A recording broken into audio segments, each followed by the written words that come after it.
करोति वाचालं पंगुं लंघयते गिरिं यत्कृपातमहं वन्दे परमानन्दमाधवम्। यो अन्तः प्रविश्य मम वाचमिमां प्रसुप्तां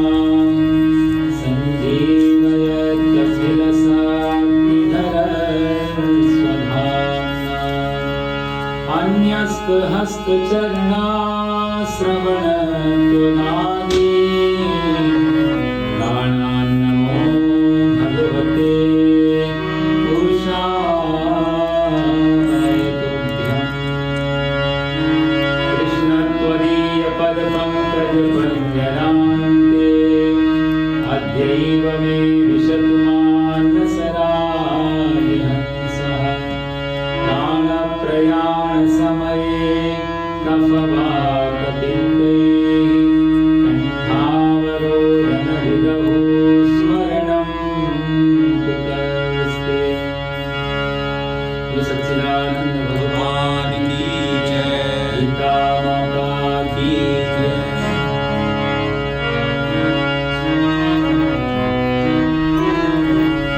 तेरे सिर पर सीताराम, फिकर फिर क्या करना। तेरे सिर पर सीताराम, फिकर फिर क्या करना। सिर पर सीताराम, फिकर फिर क्या करना। तेरे सिर पर सीताराम, फिकर फिर क्या करना। क्या करना, क्या करना, क्या करना, फिर क्या करना। क्या करना, क्या करना, क्या करना, क्या करना। तेरे सिर पर सीताराम, फिकर फिर क्या करना। तेरे सिर पर सीताराम, क्या करना।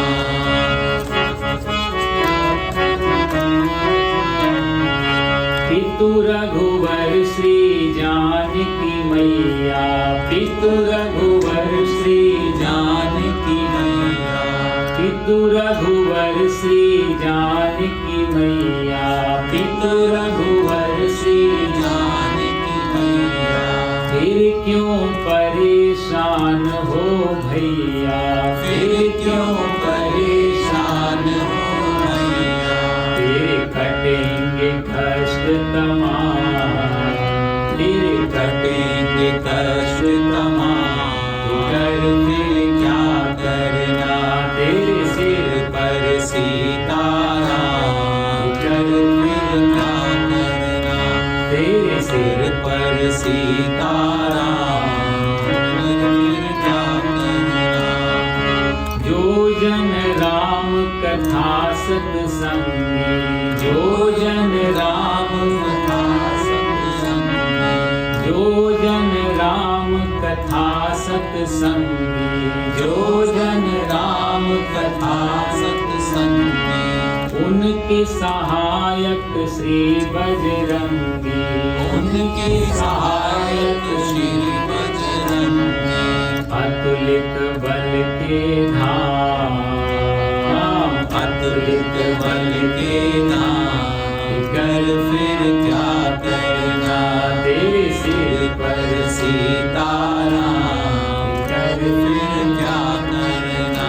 तेरे सिर पर सीताराम, फिकर फिर क्या करना। तेरे सिर पर सीताराम, फिर क्या करना।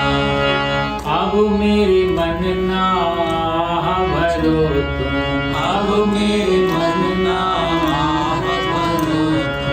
अब मेरे मन ना भरो तुम, अब मेरे मन ना भरो तुम। नहीं व्यर्थ परवाह करो तुम, नहीं व्यर्थ परवाह करो तुम। रटो राम जी का नाम,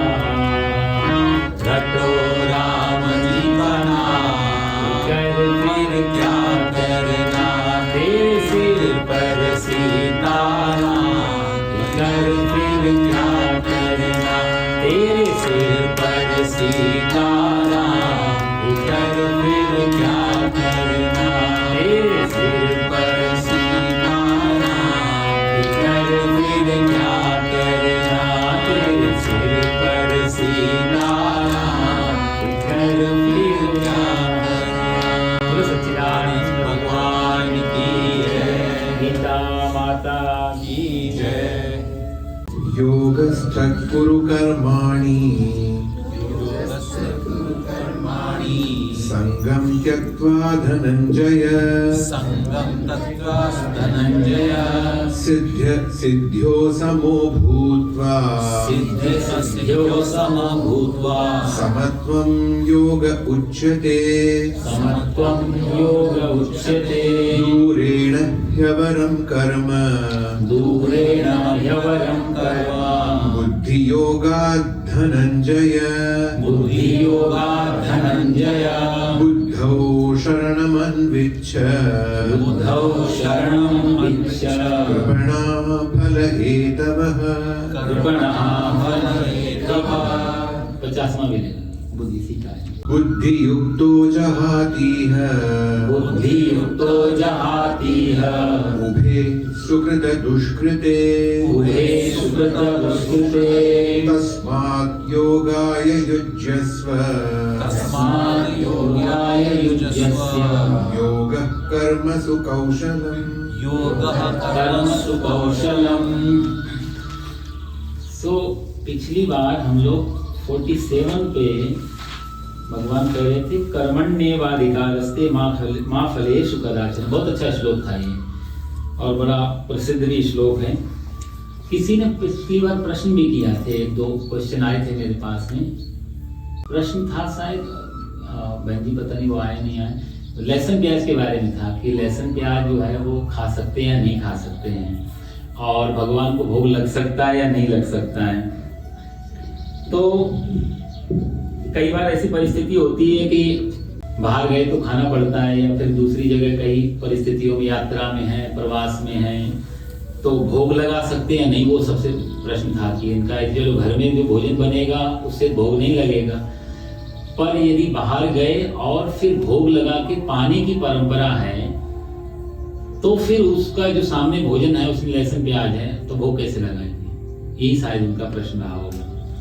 तो इसमें देखो लहसुन प्याज तो सारे अब तो शास्त्र हो चाहे साधु महात्मा हो, 2 ही चीज प्रमाण मानी जाती है, कलयुग में नहीं हर युग में। शास्त्रम तस्मात् छात्रम प्रमाणम ते। आगे भगवान भी गीता में ये कहेंगे कि आपको कुछ भी करना हो और उत्तर नहीं मिल रहा है तो शास्त्रों को प्रमाण मान करके कार्य कर लेना चाहिए। तस्मात् छात्रम प्रमाण, वो शास्त्र ही प्रमाण है कलयुग में।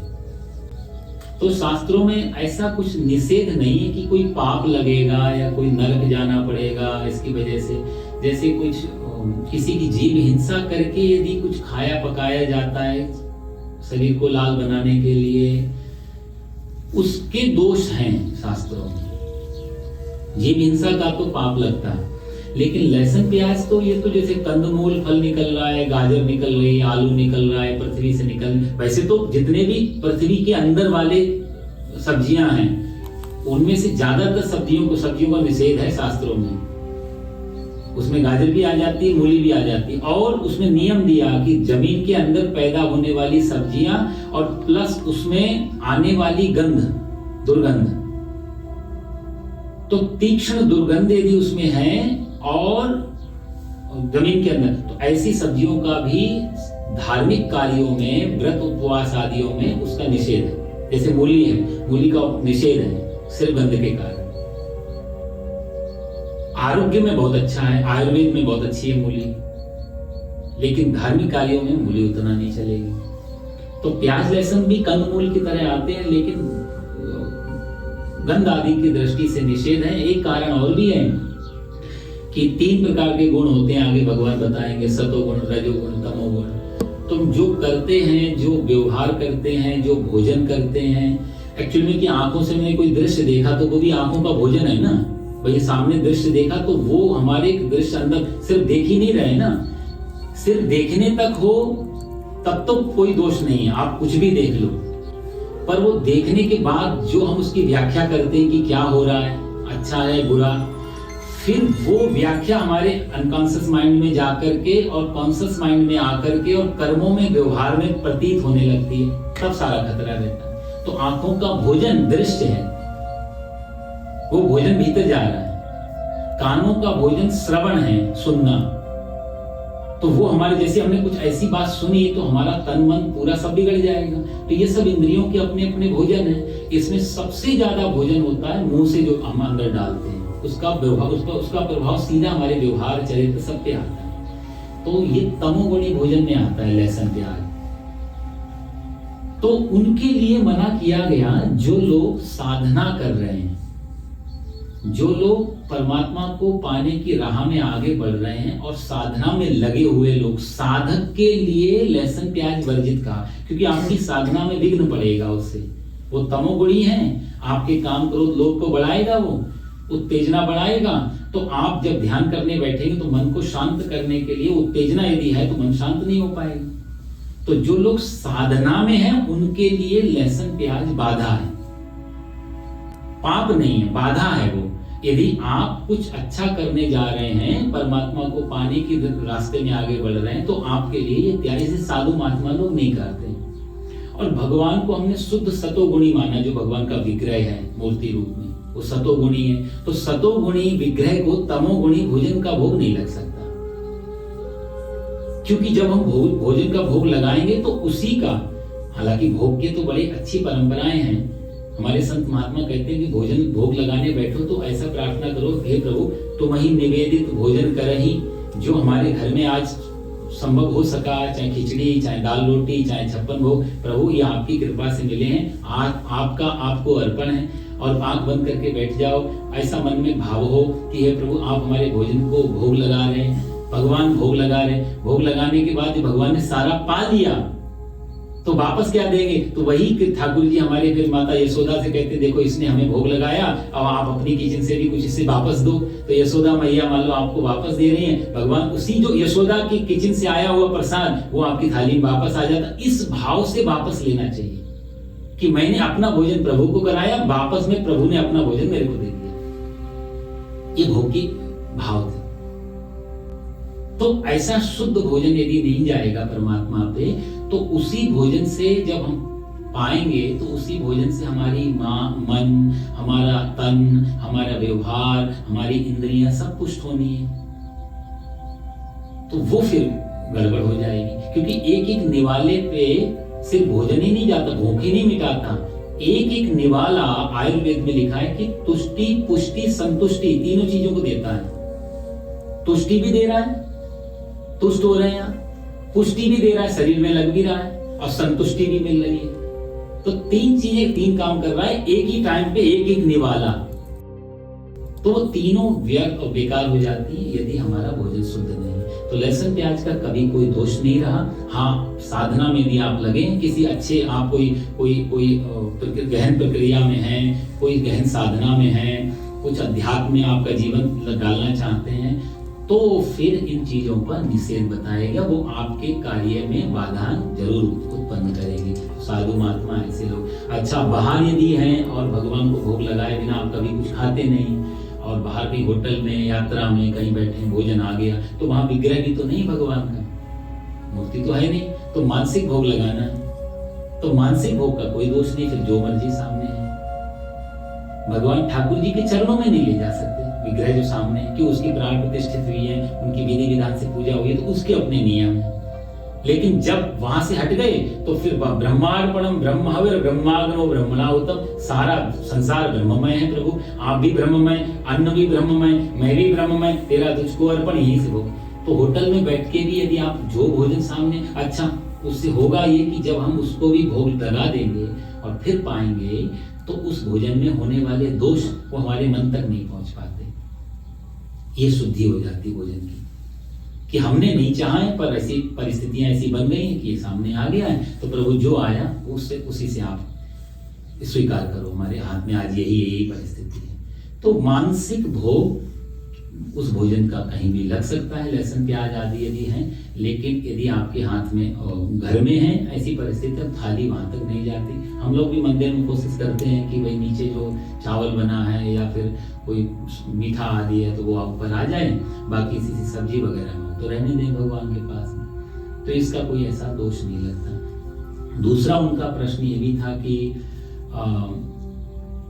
जब आत्मा मरती नहीं है, वो पिछली बार हम लोग चर्चा कर रहे थे, आत्मा यदि मरती नहीं है तो हम जो बोलते हैं कि हमने उसको मार दिया तो उसका पाप हमें क्यों लगता है, मारने का दोष क्यों लगता है। आत्मा सही में मरती नहीं है, वही अभी भगवान इसी बात को चर्चा में लाएंगे। आत्मा तो नहीं मरती है और कोई किसी को मार सकता भी नहीं। कोई किसी को मार सके इसका मतलब कोई किसी को पैदा भी कर सकता है, फिर तो सारा कंट्रोल आदमी के हाथ में है। मार कोई नहीं सकता, लेकिन मारने का भाव पैदा हो सकता है हमारे अंदर। मैं मार सकता हूं, मैं मारता हूं, मैंने मारा। एक चींटी निकल के जा रही है, उसको आप उस चींटी को भी आप मार नहीं सकते, लेकिन मारने का भाव पैदा कर सकते हो। सामान्य कानून में भाव का कोई दोष नहीं, भाव की कोई सजा नहीं है। मनी मन मैंने आपकी गाली दी, आपकी हत्या कर दी, तो कानून मुझे कोई सजा नहीं देगा, लेकिन धर्म में उसका विधान है। मानसिक जो पाप हैं उनके भी प्रायश्चित किए जाते थे। मारने से कोई मरता नहीं, अर्जुन को भगवान वही तो सुन, कोई मारने से मरता नहीं है, लेकिन तुम्हारा भाव यदि आ जाएगा। अर्जुन की सारी यही बात हटा रहे हैं भगवान कि तू कर्मण्यवाद, तू तेरे आगे युद्ध खड़ा है और तू है क्षत्रिय, तो तेरा कर्म युद्ध करना। तू ये बात तो छोड़ ही दे कि मैं मार सकता हूं। यदि तू ये बोलेगा मैं मार सकता हूं तब पाप नहीं जा सकता, मैं बचा सकता हूं तब पाप नहीं जा सकता है। तेरे आगे कर्म है तेरा क्षत्रिय का, तो क्षत्रिय का कर्म यदि युद्ध है तो युद्ध का परिणाम हिंसा तो होती है, मारना तो पड़ेगा, कोई मरेगा कोई बचेगा। लेकिन तो देखो साहब, महात्मा लोग कहते हैं कि क्रिया से, थोड़ा सूक्ष्म है ये, क्रिया से जब मैं जुड़ता है कोई भी क्रिया से तो वो पाप हो जाता है, वो पाप की तरफ ले जाने वाला होता है। क्रिया से जब मैं जुड़ेगा, और क्रिया में जब मैं नहीं रहता, क्रिया होती रहती है, तो उसमें पाप पुण्य नहीं लगता। जब मैं मतलब अहंकार, जब कोई भी काम आप करने जा रहे हैं उसमें ये जोड़ के चलेंगे कि मैं कर रहा हूं, वहीं से पाप की वृत्ति शुरू हो जाएगी, वहीं से दोष लगने शुरू हो जाएंगे। फिर चाहे कोई भी कर्म सही, यदि पूजा भी मैं कर रहा हूं इस अहंकार को लेके करेंगे तो पूजा सफल नहीं होगी जल्दी से, क्योंकि पूजा का मतलब ही यहां मैं बचा ही नहीं, तो ही तू है। तो अच्छा कर्म या बुरे कर्म में यदि मैं साथ में जुड़ा रहेगा, वो क्रिया हमको आज नहीं कल पाप की तरफ ले जाएगी, उसमें फल नहीं मिल पाएगा। और जिस क्रिया से मैं हट जाता है वो क्रिया, फिर वही क्रिया के लिए भगवान यहाँ जो आगे बात कर रहे हैं इसमें स्थित प्रज्ञ की बात कर रहे हैं, या फिर उन्होंने जो और भी कुछ लक्षण दिए हैं, अकर्म, विकर्म, सकर्म, इन सब के तीसरे अध्याय में जो बात आएगी अकर्म, वो सभी मैं हटे क्रिया बचे। जैसे कि सांस ले रहे हैं, अब सांस ले रहे हैं, कोई आदमी कहे कि मैं सांस ले रहा हूं, तो आप थोड़ी देर मत लो, ट्राई करके देखो आप लोग में से कोई कि हमें, यदि आप ही सांस ले रहे हो तो आप मत लेके देखो थोड़ी देर, हो ही नहीं पाएगा। शरीर सांस ले रहा है, अहंकार ये कि मैं श्वास ले रहा हूं। आप रोक सकते हो थोड़ी देर, लेकिन आप पूरी तरीके से रोक नहीं, थोड़ी देर आपने अभी हर 2 सेकंड में ले रहे हैं, बल्कि 4 सेकंड में आप ले लो, योग प्राणायाम के अभ्यास से, वो बात अलग। लेकिन श्वास शरीर ले रहा है। यदि हम श्वास लेते और सोते समय थोड़ी देर भूल जाते तो 6-8 घंटे सोते रहते, शरीर तो श्वास लेता रहता है, ब्लड सर्कुलेशन चल रहा है, पल्स चल रही है, हार्ट बीट चल रही है, दुनिया भर की चीजें सब ऑटो फंक्शन है। तो ऐसी दूसरे काम भी, यदि हम दूसरी क्रियाएं भी देखते चले जाएंगे तो बहुत सारे, आप जब गहराई में जाएंगे कर्म की तो बहुत गहराई में जाके पता लगता है सही में मैं कुछ कर नहीं रहा हूं, ये तो हो रहा है, तो मेरे द्वारा मेरे शरीर का सहयोग है, बस करने वाला मैं नहीं हूं। यदि करने वाला मैं होता तो मैं तो फिर बहुत कुछ कर पाता। तो करने का भाव यही पाप है, यही हिंसा है। यदि वो भाव हट जाए तो ना कोई हिंसा बचती है, फिर ना कोई पाप बचता है। यहां पर भी भगवान कहते हैं कि योगस्था कुरु कर्माणि संगम त्यक्त्वा धनंजया। और पहले भी भगवान ने यही बात कही थी, कर्मण्येवाधिकारस्ते मा फलेषु कदाचन। कर्म ऐसा करो जिसमें फल की इच्छा ना रहे, फल हट जाए और कर्म रह जाए। अर्जुन ये कह सकता था कि फिर मैं कर्म क्यों करूं यदि फल की इच्छा नहीं हो, तो भगवान ने लास्ट में कह दिया कर्मण्येवाधिकारस्ते मा फलेषु कदाचन मां कर्म फल हेतुर्भु माते संगोस्तु कर्मणि। अकर्म में भी तू जा नहीं सकता, तो ये सोचे कि मैं कर्म नहीं करूं, ये भी नहीं, ये भी स्वतंत्रता नहीं है। कर्म तो करना पड़ेगा, कर्म करने की स्वतंत्रता भी है, फल की स्वतंत्रता नहीं है। फल को बीच में रख के कर्म मत करना और अकर्म में भी मत जाना, क्योंकि ऐसा, और हम लोगों ने कभी कुछ ऐसा यदि छोटे छोटे कार्य करके देखें प्रैक्टिकल, जहां जैसे मान लिया कुछ हाथ में आपके ब्रेड है, कोई कुत्ता बिल्ली गुजर रहा, आपने लिया डाल दिया इसको, उसने खा लिया, उसे इतने भी नहीं मैंने पुण्य कर दिया, इतना भी यदि भाव आएगा तो लोभ हो गया, लोगों ने पकड़ा, स्वार्थ ने पकड़ा कि इसको करने से पुण्य मिलता। किसी के हाथ कोई आदमी बैग लेके जा रहा है, उसके कोई वृद्ध, उसके बैग छूट गया, जहां आपने उठा करके बैग दे दिया उसके वापस हाथ में। अब यदि इतने में भी ध्यान है कि वे मेरे को धन्यवाद दे दे, तो भी एक लोभ ने पकड़ा, लालच, वो कर्म फिर सकाम हो गया। निष्काम कर्म का मतलब ही यही होता है कि जहां पर फल का तो सोचे भी नहीं है, फल के बारे में। हम लोगों में कभी ऐसा कुछ करें छोटा छोटा प्रैक्टिकल तमाम, ये तो बड़ा मुश्किल हो जाती है। एक शायर ने कहा कि सब कुछ यदि मिल जाएगा, सब कुछ यदि मिल जाएगा तो तमन्ना किसकी करोगे? सब कुछ मिल जाएगा तो तमन्ना किसकी करोगे? अधूरी ख्वाहिशें तो जीने का मजा देती हैं। कुछ कामना है, कुछ पाना है, इसीलिए तो हम रोज रोज कर्म किए चले जाते हैं। लेकिन यही सबसे बड़ी जीवन की उलझन है। इसी में सबसे बड़ा जो हमारी बाधा है परमात्मा तक जाने की, वो यही है कि जब हम फल को बीच में रखते हैं, और दोनों तरीके, चाहे अच्छा हो चाहे बुरा हो, जहां फल की कामना हट जाए, मैं का भाव हट जाए, कर्म होता रहे शरीर से, तो फिर वो कर्म हमको फिर बांधता नहीं है। वही देखो साहब, जिस रस्सी से और जहां पर गांठ लगी है, खोलना हो तो उसी रस्सी को उसी गांठ पे ही खोलना पड़ेगा। दूसरी जगह जिस कर्म से आप बंधे हुए हैं उसी कर्म से ही खुलना पड़ेगा। वही कर्म मुक्ति, जो कर्म हमको बंधन में ले जा रहा है वही कर्म मुक्ति में ले जाएगा। फर्क इतना है कि कर्म बंधन में इसलिए ले जा रहा है क्योंकि फल की कामना है। यदि फल की कामना हटा दी, वही कर्म मुक्ति की तरफ ले जाता है। मन तो दो किसी के पास नहीं, मन तो एक ही रहता है।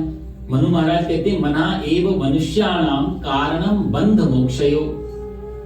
मन एक है, लेकिन यही कारण है किसका? बंधन का, और यही कारण है किसका? मोक्षयो, मुक्ति का। तो बोला बंधन में भी जाते हैं तो मन के कारण, मुक्ति भी मिलती तो मन के कारण। तो बोला कैसे? अंतर ये कि बद्धम तु विषयासक्तम, जब हम आसक्ति में चले जाते हैं, अहंकार में चले जाते हैं उसी मन से, तो बद्धम बन जाते हैं। और जब उसी मन से सोच लेते हैं कि ये तो सब, तो जो कुछ किया सो राम ने, ये तो सब हो रहा है प्रभु की कृपा से, मैं तो सिर्फ निमित्त है मेरा शरीर, तो जहां मैं हट जाता तो मुक्तम निर्विषयम मना। जैसे मन से मुक्त हुए, जैसे अहंकार से मुक्त हुए, वैसे ही आपकी मुक्ति हो जाती है। तो बंधन और मुक्ति के दोनों के पीछे जो कारण है वो है मन। तो कैसे उस मन को कंट्रोल करें? भगवान यहाँ कहते हैं कि योगस्था कुरु कर्माणि संगम त्यक्त्वा धनंजया। योगस्था, योग में स्थित होकर के, और संगम त्यक्त्वा धनंजया, हे धनंजय, संगम त्यक्त्वा, संग को त्याग करके। संग मतलब जो भी आसक्ति है, जो भी अटैचमेंट है हमारे, जहां जहां हमारा मन उलझा हुआ है, जिन से लगा, जिसने हमें रोक के रखा है, उनको ऐसे को आसक्ति को त्याग करके, समभूत्वा योगस्था, योग में स्थित होकर के, कर्माणि, कर्मों को कर, और क्योंकि समत्वम योग उच्यते, समत्व ही योग है। योग का ये आधारभूत स्लोगन है। ये दो तीन जो आगे आएंगे, योगा कर्मसु कौशलम, समत्वम योग उच्यते, ये बड़े अच्छे पॉइंट्स हैं जो योग ने, आयुर्वेद ने और जीवन शैली में लोगों ने लिए। समत्वम, समता ही योग है। समत्व मतलब बैलेंस, समता योग है। योगस्था, योग में स्थित होकर के। योग का अर्थ जो है वो एक तो हम लोग मान के चलते हैं, जो हम लोग प्राणायाम, प्रत्याहार, ध्यान धारणा, समाधि, यम नियम, आसन वगैरह, वो यहाँ योग का अर्थ हो जाता है एक विधि, एक टेक्निक, कैसे बैलेंस कर पाए अपने आप को, ना ज्यादा इधर झुके ना ज्यादा इधर झुके, कैसे बीच में जीवन चलता रहे। जैसे हम लोग बचपन में देखते थे कि वो रस्सी पे चलने वाले होते हैं ना, नट बोलते थे उनको, तो नट को देखो तो एक लाठी भी उसके हाथ में रहती है हमेशा। वो यदि इधर गिरने वाला होगा तो लाठी इधर झुका देगा ज्यादा, इधर गिरने वाला है तो इधर झुका देगा। वो इधर लाठी जो ज्यादा झुकाता, उससे मैंने पूछा कि आप इधर, बोला जब हमको लगता है इधर हमारा वजन जा रहा है तो लाठी को इधर कर देते हैं तो बैलेंस हो जाता है, इधर गिरने वाला है तो लाठी को इधर कर देते हैं। एक रस्सी पे वो चलता रहता है, ना इधर गिर रहा है ना इधर गिरेगा। बस ऐसा ही लगभग ये जीवन होता है हमारा, नट की तरह, जैसे रस्सी पे चलना। अतिका भला न बोलना, अतिकी भली न चुप, अतिका भला न गर्जना और अतिकी भली न धूप। ज्यादा बोलने से भी हानि है और चुप रहने से भी हानि है। भागवत में कथा आती है ऋषभ देव महाराज की। इनके पुत्र जड़ भरत बोले नहीं थे क्योंकि 3 जन्मों से भटक रहे थे बेचारे। पहले राजा भरत थे, फिर हिरण के, फिर इधर तीसरे में जब भरत बन के पैदा हुए तो चुप रहते थे, बोले मैं फालतू में नहीं पढ़ूंगा, कैसे नहीं तो फिर जन्म लेना पड़ेगा। पूरा जीवन बेचारे चुप रहे, बोला नहीं। तो इनको जब, कथा तो लंबी है, राजा रघुगण की पालकी उठाई है, राहुगण ने इनको बहुत डांटा है। तब इनको लगा कि आज भी यदि मैं चुप रह जाऊंगा तो किसी को, दुनिया वाले तो कहेंगे कि भरत जैसे ऋषि के साथ संग होने पर भी राजा रघुगण तो मूर्ख रह गया। इसके कल्याण के लिए मुझे बोलना पड़ेगा। स्वयं तो मुक्त है वो, उनको कोई जरूरत नहीं। ये जितने भी महापुरुष बोले हैं, चाहे महात्मा बुद्ध बोले, चाहे महावीर बोले, चाहे भगवान श्री कृष्ण बोले, चाहे जितने भी बड़े बड़े महापुरुष, ये अपने लिए नहीं बोलते, ये तो मुक्त है साहब, ये तो हम लोगों के लिए बोलते हैं कि हमारा कुछ कल्याण हो जाए बोलने से। इनकी सारी जो जी, एक तत्व ज्ञान में आता है कि तत्व ज्ञानी को जीवन भार लगने लगता है। तत्व ज्ञानी को जीना बड़ा मुश्किल होता है। तत्व ज्ञानी कहता है कि मरने के इंतजार में जीना पड़ा मुझे। वो तो चाहता मुक्ति हो जाए, बात खत्म, क्योंकि उसने जो पाना चाहिए था वो समझ चुका है। अब बीच में शरीर बाधा है लेकिन स्वीकार करता है उस बाधा को, उसने दी है और सदुपयोग करता है फिर जन कल्याण के लिए। तो ये जो बड़े बड़े महापुरुष इतना कुछ बोल के, इतना कुछ लिख के, इतना कुछ करके जा रहे हैं, ये सिर्फ हम लोगों के कल्याण के लिए। इनको पर्सनली कोई स्वार्थ नहीं, इनका पर्सनल कोई बाधा नहीं अटकी हुई है। मुक्त लोग हैं, जीवन मुक्त महात्मा बोलते हैं इनको। तो योगस्था कुरु कर्माणि, ये जो योग है ये विधि का नाम है जहां से हम लोग समता में जीने का मार्ग जहां से मिलता है। तो इसको बोलते हैं समत्वम योग उच्यते, जहां पर समभाव हो। जहां किसी भी चीज का, देखो साहब यदि आप भोजन छोड़ भी देंगे, समता को थोड़ा समझिए जिससे कि आगे ये कई बार शब्द यूज होगा। समता का अर्थ होता है समत्वम योग उच्यते। समता का अर्थ है कि किसी भी चीज की अति ना हो। अति सर्वत्र वर्जयेत, शास्त्रों में लिखा है हर चीज की अति बेकार। यदि आप ग्रस्त में हैं और आप माला लेकर के बैठ गए कि मुझे भगवान का बात, काम तो ठीक कर रहे हैं, लेकिन अब आपने जिम्मेदारी ली है, बच्चे हैं, परिवार है, घर है, समाज है, जिम्मेदारियां हैं, अब आप पूरा समय माला में नहीं निकाल सकते, वो अति हो जाएगी, उसका दोष लगेगा। या फिर सारा समय हम दुकान पे बैठे रहे, भाई अपना बिजनेस, क्योंकि परिवार को पालना है, बड़ा आदमी बनना है, तो फिर हम दूसरे धर्म कर्म और शुभ कार्य छोड़ दें, वो भी उधर की आती है। एक बीच का रास्ता, यदि परिवार की जिम्मेदारी है तो परिवार भी संभला रहे और मैं भी संभला रहा हूं, मेरा जीवन भी संभला रहे।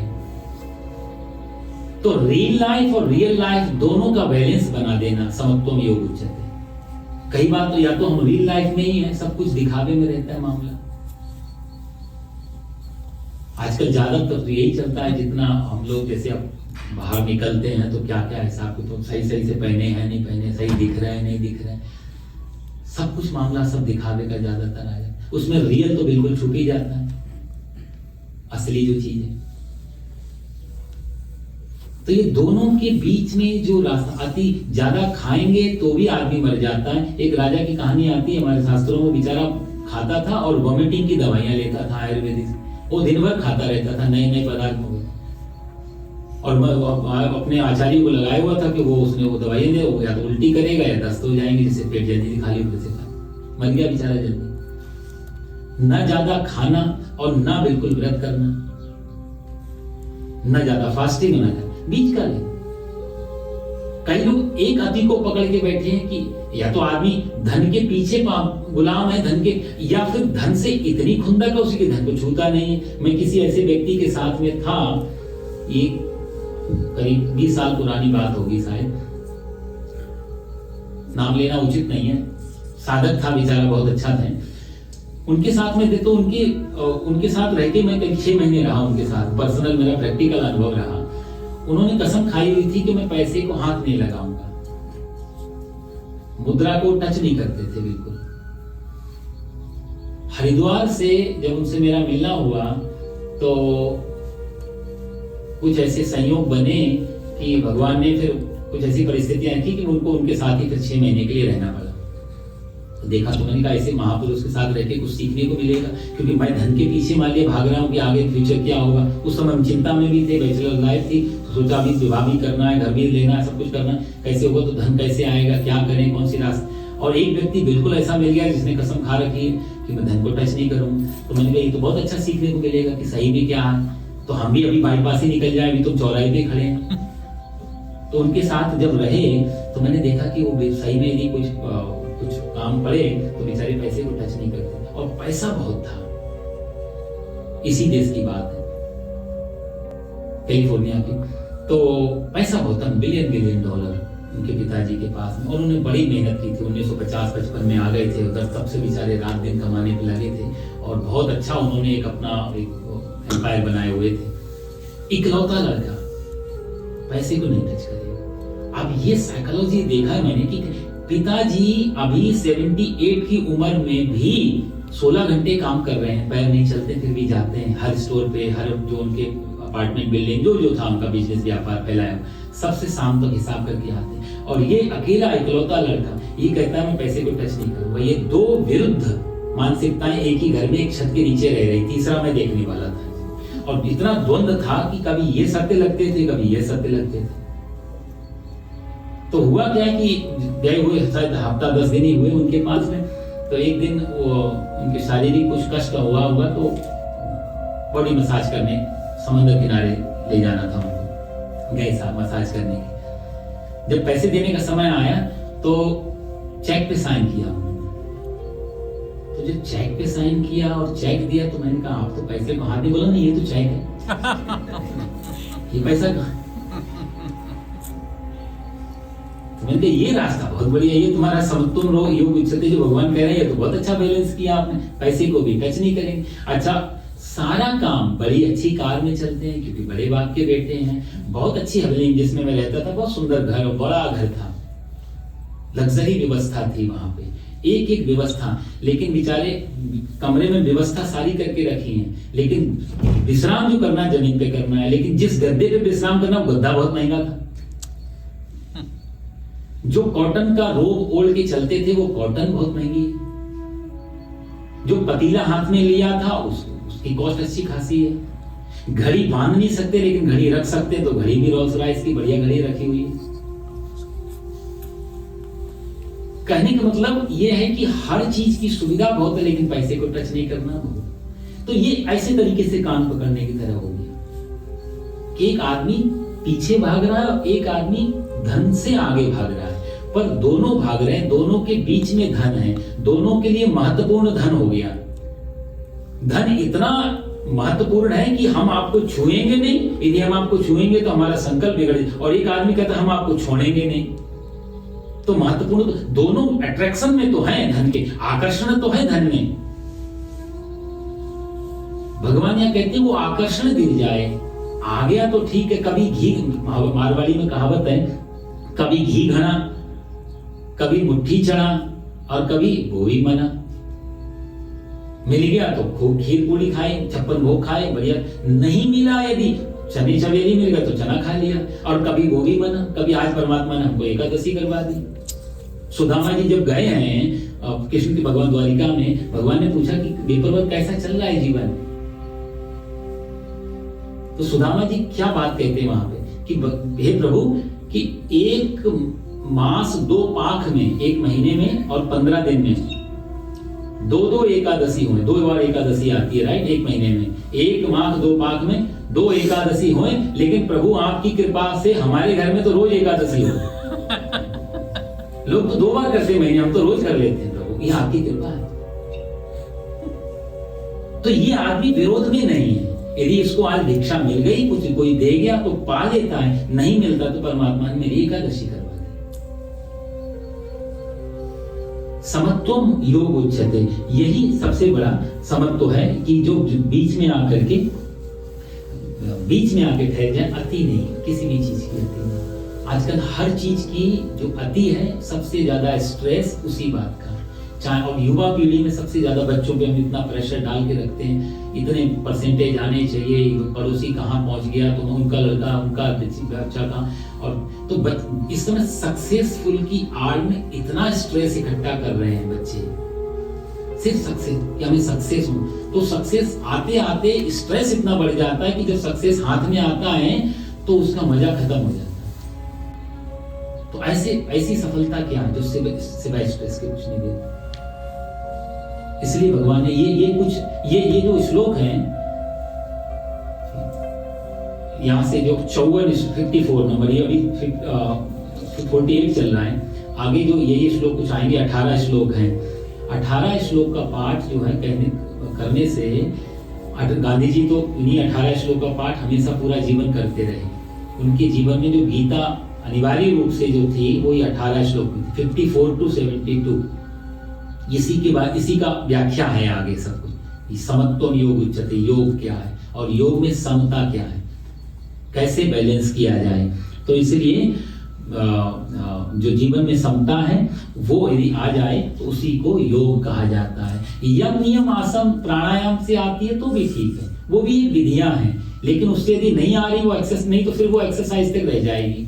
सब शरीर को, क्योंकि यदि केंद्र में फिर शरीर हो जाएगा कि मैं स्वस्थ रहूं, तो वो योग नहीं, वो एक्सरसाइज हो गई। तो एक आदमी जाके जिम में कुछ कर रहा है और एक आदमी आके आसन बिछा के कुछ कर रहा है, तो सूर्य नमस्कार करना और उसका पुशअप करना दोनों बराबर हो जाते हैं, क्योंकि दोनों के केंद्र में फिर शरीर हो जाता है। उसका नाम यहाँ योग नहीं था, यहाँ मन बुद्धि चित्त अहंकार सबको समता में लाने का नाम था। तो उसके लिए विधि थी पतंजलि और पाणिनि की, वो इस विधि से यम नियम आसन से भी जाते थे। दूसरे साधक लोग अपने व्यवहार से भी जाते थे, विचार से जाते थे, लेकिन वहां तक समत्व जैसे आ जाएगा जीवन में तो कोई भी विधि कोई योग बन जाती है। तो योग का कोई स्पेशल, योग का मतलब है विधि। आप विधि कौन सी लेते हैं वो आप पे डिपेंड करते हैं, किस विधि से आप पहुंचे। कई लोग बेचारे नहीं कर सकते तो वो दूसरे भाव से करते, कोई माला जप के भी योग साधने की कोशिश करे, कोई ध्यान करके योग साधने की, कोई योग अपना एक्सरसाइज करके योग साधने की कोशिश करे। लेकिन योग का मतलब हो गया, जहां योग का दूसरा अर्थ होता है कि जुड़ना। योग बोलते हैं प्लस, हमारे यहाँ नहीं इतना तो योग तो 2 और का योग जमा कितने हुए तो 4। तो योग का अर्थ जो होता है तो जुड़ना, आत्मा परमात्मा के साथ जुड़ जाए, अंश अंशी के साथ जुड़ जाए, सूक्ष्म विराट के साथ जुड़ जाए। इसलिए हर गीता के हर अध्याय के बाद जो होता है अंतिम में जो कहते हैं योग शास्त्रे श्री कृष्ण अर्जुन संवादे, ये योग शास्त्र ये जोड़ने का काम करेगा। तो ये इसलिए भगवान यहाँ पर बहुत सुंदर ये आगे श्लोक है, और आगे भगवान ने इसमें कहा दूरेण ह्यवरम कर्म बुद्धि योगा धनंजय बुद्धौ शरणम अन्विच्छ कृपणा बलेतवा। जो लोग कहते हैं कि बुद्धि योग की अपेक्षा सकाम कर्म को दूर से ही निकृष्ट हैं, हे धनंजय बुद्धौ शरणम अन्विच्छ, तो बुद्धि की शरण ले। यहाँ बुद्धि के बारे में भगवान वही बात कहते हैं। देखो एक चीज मैंने और देखी, बुद्धि का जितना सम्मान भगवान ने गीता में किया है उतना किसी दूसरे शास्त्र में या दुनिया के किसी भी ग्रंथ में जहां तक मैंने पढ़ाई की बुद्धि का उतना सम्मान नहीं है।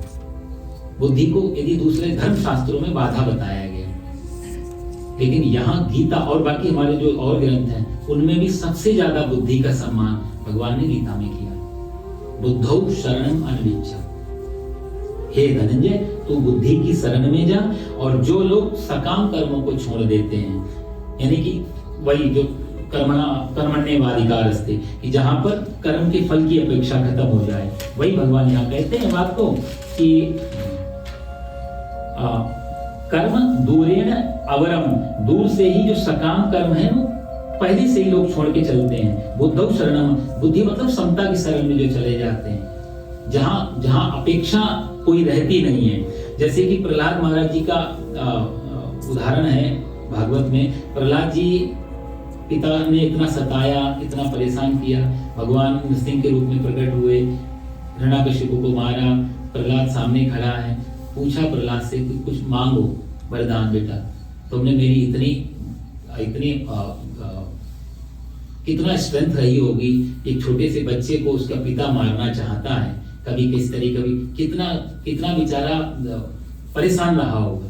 आज भगवान ने उससे कहा कि तुम सारी दुनिया की खुशी मांग लो, जितना तुमने ये 5-7 सालों में जितना दुख होगा, अब तुम जो मांगोगे तुम्हें दे देंगे। तुम्हें इस समय ब्रह्मा का पद चाहिए तो वो भी दे देंगे, मांगो बेटा। तो प्रहलाद जी ने कितना सुंदर वहां प्रार्थना की, प्रभु आप देना चाहते हो तो एक वरदान दे देना। भगवान को लगा कि देखो सकाम हो गई शायद इसकी तपस्या, ये मांग लेगा कुछ। तो प्रहलाद जी ने जो मांगा है वो कहते यदि राशि समय कामान, प्रभु यदि मेरे को एक वरदान दे दो कि मेरे मन में कभी भी कोई भी मांगने की कामना जन्म ही ना ले, देना चाहते थे दे। यदि राशि से मेरे मन में ये कामना ही नहीं आए कि मैं कभी कुछ मांग पाऊं, क्योंकि मन है, आज आप चले गए, कल को कैसे मन बिगड़ गया, कुछ मांगने का इच्छा हो गई। ऐसा जो गलती बुद्ध से इससे ध्रुव से हुई थी।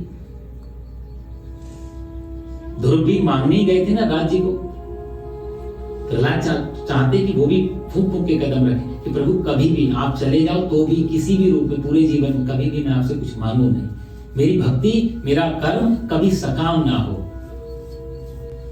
तो यही भगवान यहाँ कहते हैं कि जो सकाम कर्म को पहले से ही छोड़ देता है, दूर से उसको निकृष्ट लगते हैं। यहाँ भगवान ने अवरम शब्द दिया कि जो सकाम कर्मों में अटका नहीं रहता, इसलिए। और बुद्धम शरणम, जो बुद्धि मतलब समता की शरण में चला जाता है, क्योंकि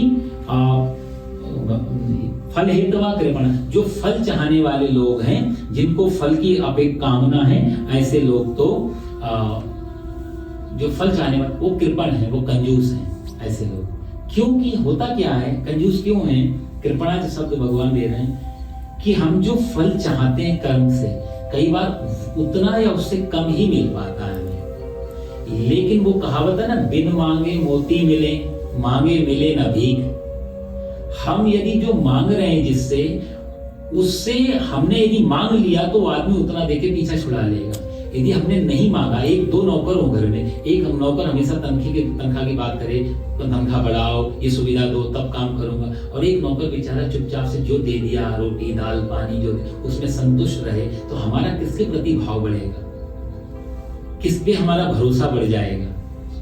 हम भी परमात्मा के गुलाम नौकर की तरह हैं, जो दे दिया उसको स्वीकार कर लिया, संतुष्ट होकर के। संतुष्टा सततम योगी यथात्मा दृढ़ निश्चय, आगे भगवान कहेंगे, जो ऐसे संतुष्ट जो मिल जाए उसमें संतुष्ट रह करके तो उसका भी भरोसा बढ़ जाता है, फिर वो सब देने को तैयार। तो फल जो मांग लेता है वो कंजूस इस अर्थ में कि उसने जो मांगा है उससे भी कम मिलेगा।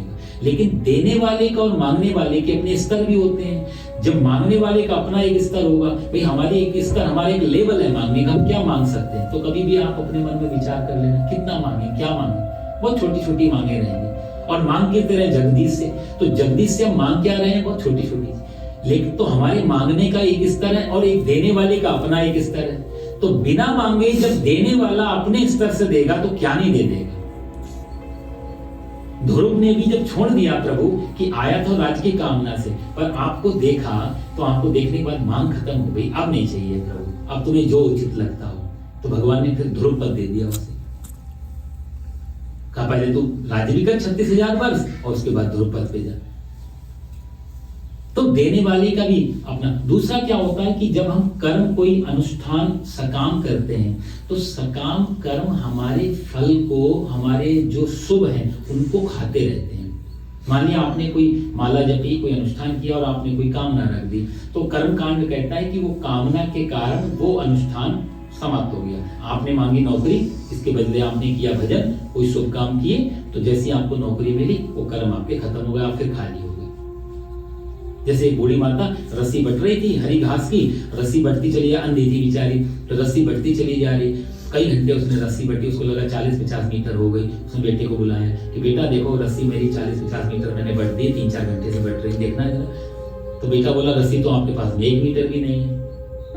तो बोली क्यों, मैं 4-5 घंटे से बग रही। बोला आप बट तो रहे 4-5 घंटे से, पर आपके बगल में बकरी बैठी है, वो खाने में लगी हुई पीछे से, तो आधे मीटर भी नहीं बच रही है।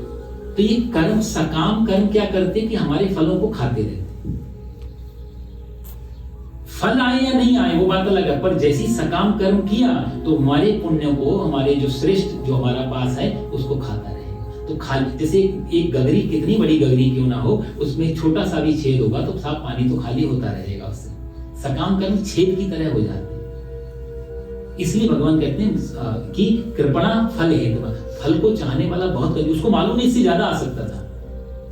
एक बार मैं बाइबल पढ़ रहा था, उसमें बड़ी अच्छी एक लाइन थी। जीसस कहते हैं कि तुम यदि मांगोगे तो तुमसे छीन लिया जाएगा, और यदि तुम कुछ नहीं मांगोगे तो तुम्हें पूरे ईश्वर का राज्य दे दिया जाएगा। कृपणा फल हेतु, वही वाली बात है। मांगते ही आदमी को कंजूसी में चला जाता है, वो छोटे स्तर से मांगते। इसलिए यहाँ गीता में सकाम कर्म के बारे में बहुत भगवान ने विरोध किया है। और अगला कहा कि बुद्धि युक्तो जहाती उभे सुकृत दुष्कृते तस्मात् योगाय युज्यस्य योगा कर्मसु कौशलम। बुद्धि जो है, बुद्धि युक्ता, बुद्धि से युक्त यानी कि समता से युक्त जो है, सुकृत दुष्कृते, सुकृत मतलब अच्छे काम, दुष्कृत मतलब बुरे काम, पुण्य और पाप, उभे दोनों को जहाती त्याग कर, तस्मात् योगाय युज्यस्य, तू योग की, योगाय मतलब योग समता की, युज्यस्य उसमें समता में, युज्यस्य माने तू प्रवेश कर जा, तू लग जा, तू उससे जुड़ जा।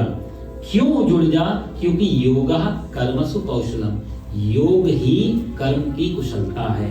योग ही जो कर्मों की कुशलता क्या है, योग है। ये भी बहुत अच्छा शब्द है। जैसे पहले भगवान ने बोला ये समत्वम योग उच्यते, यहाँ पर भगवान कहते हैं योगा कर्मसु कौशलम, तो योग जो कर्म जो है योग की कुशलता। बुद्धि सुकृत दुष्कृते, कहते हैं देखो यहाँ पर कितना, और ये बड़ी क्रांतिकारी चीजें हैं। ये कहने के लिए बड़ा साहस चाहिए। हम हमेशा कहते हैं कि बुरे को छोड़ दो, अच्छे में लग जाओ, पाप मत करो, पुण्य कमाओ, यूजुअली यही बात रहती है। यहाँ कितनी हिम्मत की बात भगवान कहते हैं कि दोनों को, सुकृत दुष्कृते उभे जहाती, दोनों को छोड़ देते, पाप को भी छोड़ दे, पुण्य को भी छोड़ दे। ये आपको गीता के अलावा उपनिषद वेदांत को यदि छोड़ दें तो बाकी जितने भी हमारे कर्म कांड के या जो दूसरे दर्शन हैं, इनमें नहीं मिलेंगी ये चीजें। वहां आपको कहीं ना कहीं लगाया जाएगा कि आप ये कर दो, इससे ये पुण्य होगा, शिवलोक प्राप्त होगा, विष्णुलोक प्राप्त होगा, विष्णु लोकम स गच्छति, ऐसी बातें आएंगी। ये गीता है जो बिल्कुल एक्सट्रीम अलग हटके बात करती है। इसलिए गीता सबसे शास्त्रों में महत्वपूर्ण हो गई, उसका कारण यही था। पक्ष ही तीसरा ले लिया उसने। ये लिबरल भी नहीं है कि थोड़ा आपका भी थोड़ा आपके, ये दोनों को ही हटा देते। तो भगवान ने कितना सुंदर क्रांतिकारी वचन है ये भगवान कि तू समता में लग, ऐसे मत छोड़ो कि तुम पाप कर रहे हो तो भगवान ने कह दिया पुण्य भी छोड़ दो तो पुण्य करना छोड़ दे। पहली कंडीशन भगवान यहां देते हैं कि बुद्धि में, बुद्धि युक्त होकर के, समता से युक्त होकर के, फिर तुम पाप और पुण्य की चिंता मत करो। साफ देखो, पाप और पुण्य के पीछे कारण तो वही होते हैं। यदि हम कुछ अच्छा करने जाते हैं तो भी पीछे कुछ मोटिव होता है, बुरा करने जाते हैं तो भी पीछे कुछ मोटिव होता है। मोटिव के कारण ही एक चोर भी चोरी करता है, तो बिना मोटिव के कैसे करेगा? क्यों करेगा? कुछ लाभ होगा। और कोई पाप करते हैं तो किसी की कोई हानि होगी या अपना कुछ स्वार्थ लाभ होगा।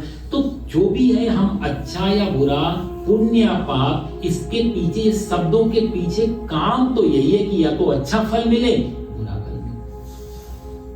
तो भगवान ने कहा बुद्धि समता से युक्त होकर के जब तू कार्य कर तो पुण्य और पाप के बीच, इसलिए अर्जुन से कहते हैं कि तुझे लगता है कि मारना पाप है, लेकिन तू समता में रह करके यदि मारता है तो तेरे को कोई पाप नहीं लगेगा। जैसे मैंने आपको उदाहरण दिया कि सैनिक यदि बॉर्डर पे देश की रक्षा के लिए हजारों लोगों को मार दे तो भी उसे परमवीर चक्र मिल जाएगा यदि शहीद हो गया, लेकिन अपने पड़ोसी को उसी राइफल से मार दे तो सजा हो जाएगी, क्योंकि वहां काम जुड़ गया, वहां आकांक्षा अपनी सकाम हो गई, और यहाँ पर वो निष्काम की देश की सेवा मिली, मेरा एक कर्तव्य मैं करूं, फिर हजारों लोग मारे जाए, फिर कोई दंडनीय अपराध नहीं। तो वो समता, ठीक शब्द तो नहीं मिलता ना इंग्लिश में ना कोई दूसरी भाषा में, कुछ शब्द ऐसे हैं जो गीता के अपने हैं, आगे भी कुछ शब्द आएंगे जो सिर्फ आपको शुद्ध रूप से गीता से पहले किसी उसमें नहीं मिलेंगे, आपको गीता के बाद मिलेंगे जो टीकाएं हुई होंगी, ये शब्द बिल्कुल भगवान के अपने हैं। तो यहाँ भगवान कहते हैं कि समता से युक्त होकर के और फिर तो दोनों को पुण्य और पाप को त्याग करके कर्तव्य जो कर्म है उसी में तू लग, वो अपना जो कर्तव्य जो तेरे आगे कर्म है उसको कर, क्योंकि योग कर्मसु कौशलम, योग जो है जो कर्मों की कुशलता क्या है बोले योग है। कुशलता जो शब्द है ना हमारे यहाँ, कुशलता जो शब्द आया है ये आया है कुश से।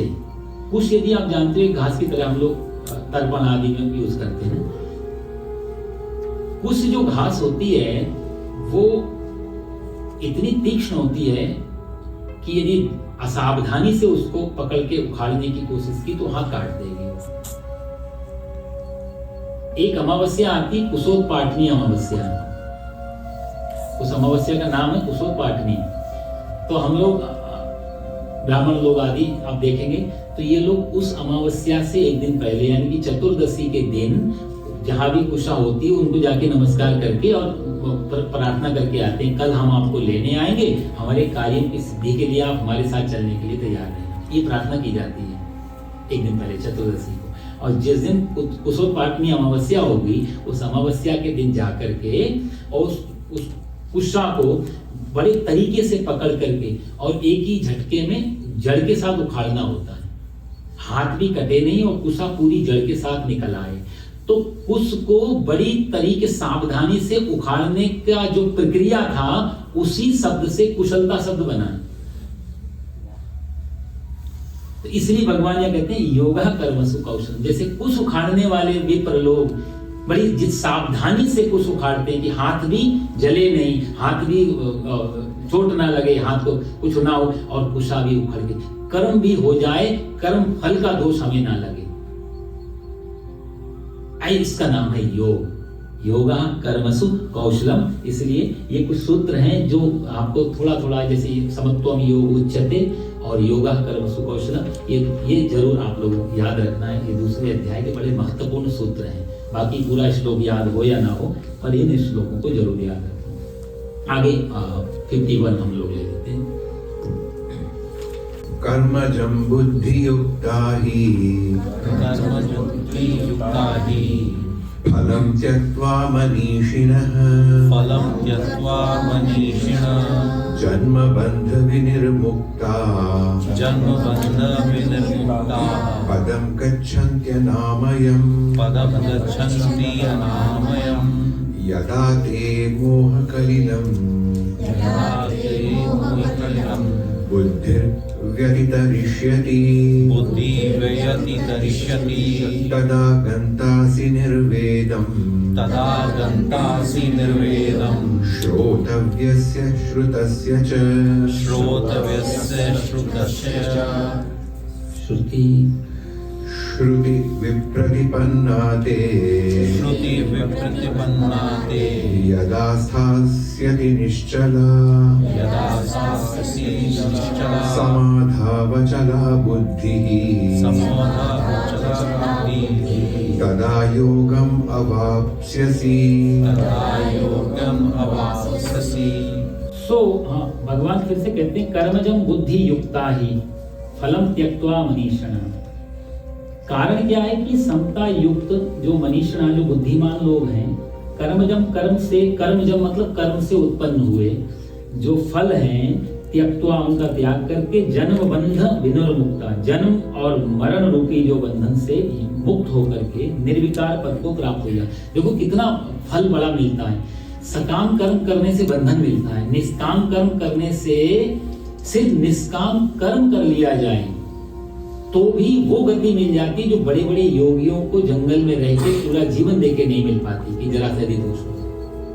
घर में रह के, आम समाज में रह के भी वो पद को प्राप्ति हो जाती। कितना सस्ती है मुक्ति यदि इस अर्थ में देखा जाए।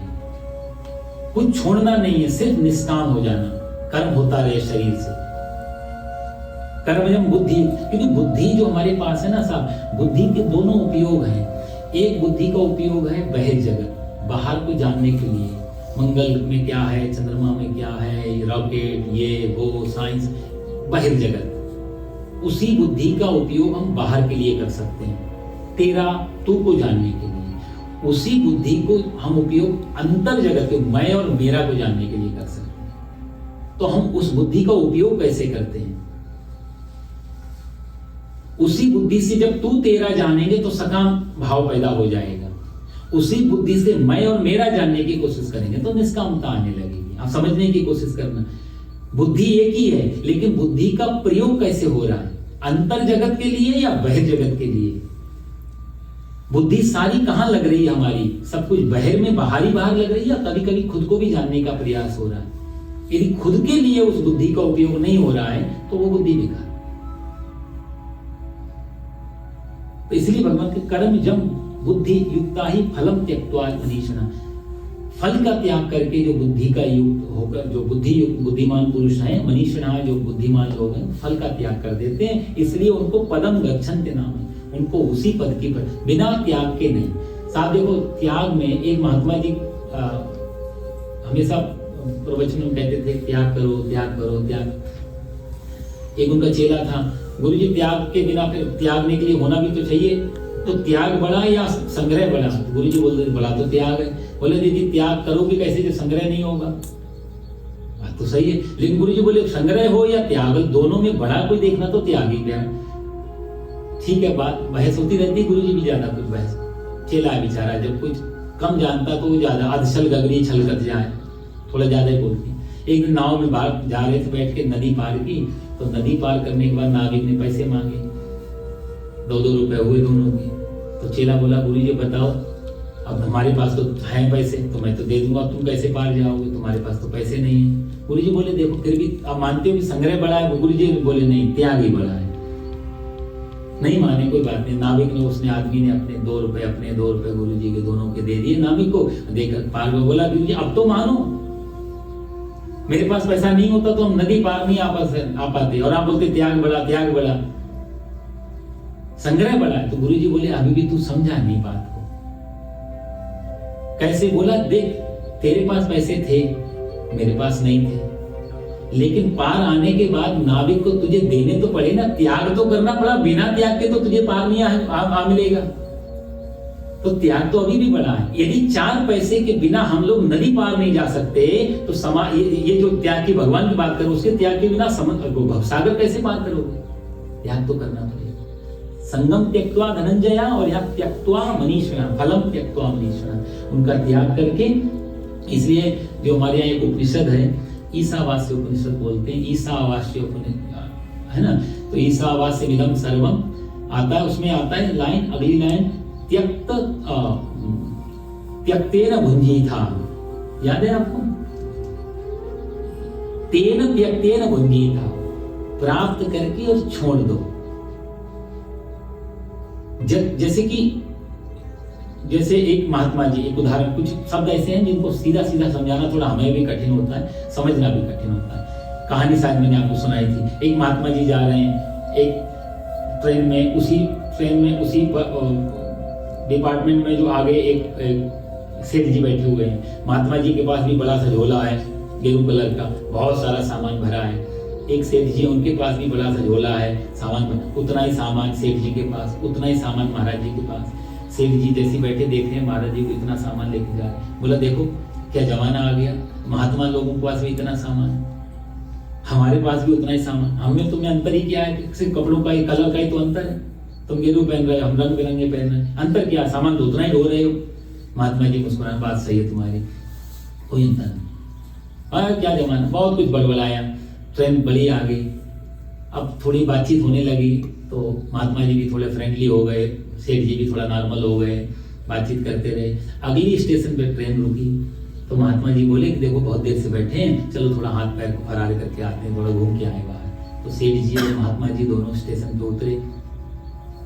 उतरने के बाद में जलपान किया, वहीं बाहर ही उस पे बर्थ पे बैठ गए। और जब ट्रेन चलने का समय हुआ तो सेठ जी बोले महाराज जी वो ट्रेन चल रही है, चलो अब वापस। महात्मा जी बोले अब ट्रेन है, स्टेशन है, ट्रेनें तो आती जाती रहती हैं, कोई बात नहीं, चल रही दूसरी आएगी। अरे नहीं महाराज जी उसमें तो हमारा सामान, हमारी सीट। बोले हमारी सीट का, सीट तो रेलवे की है। नहीं महाराज हमारा सामान है। महात्मा जी बोले हमारा भी सामान है। सेठ जी बोले नहीं मेरा बहुत सामान है, ट्रेन जा रही है। महात्मा जी बोले हमारा भी उतना ही सामान जितना तुम्हारा है। तो सेठ जी, अब जब सेठ जी बेचारे जाने लगे तो महात्मा जी ने कस के हाथ पकड़ लिया।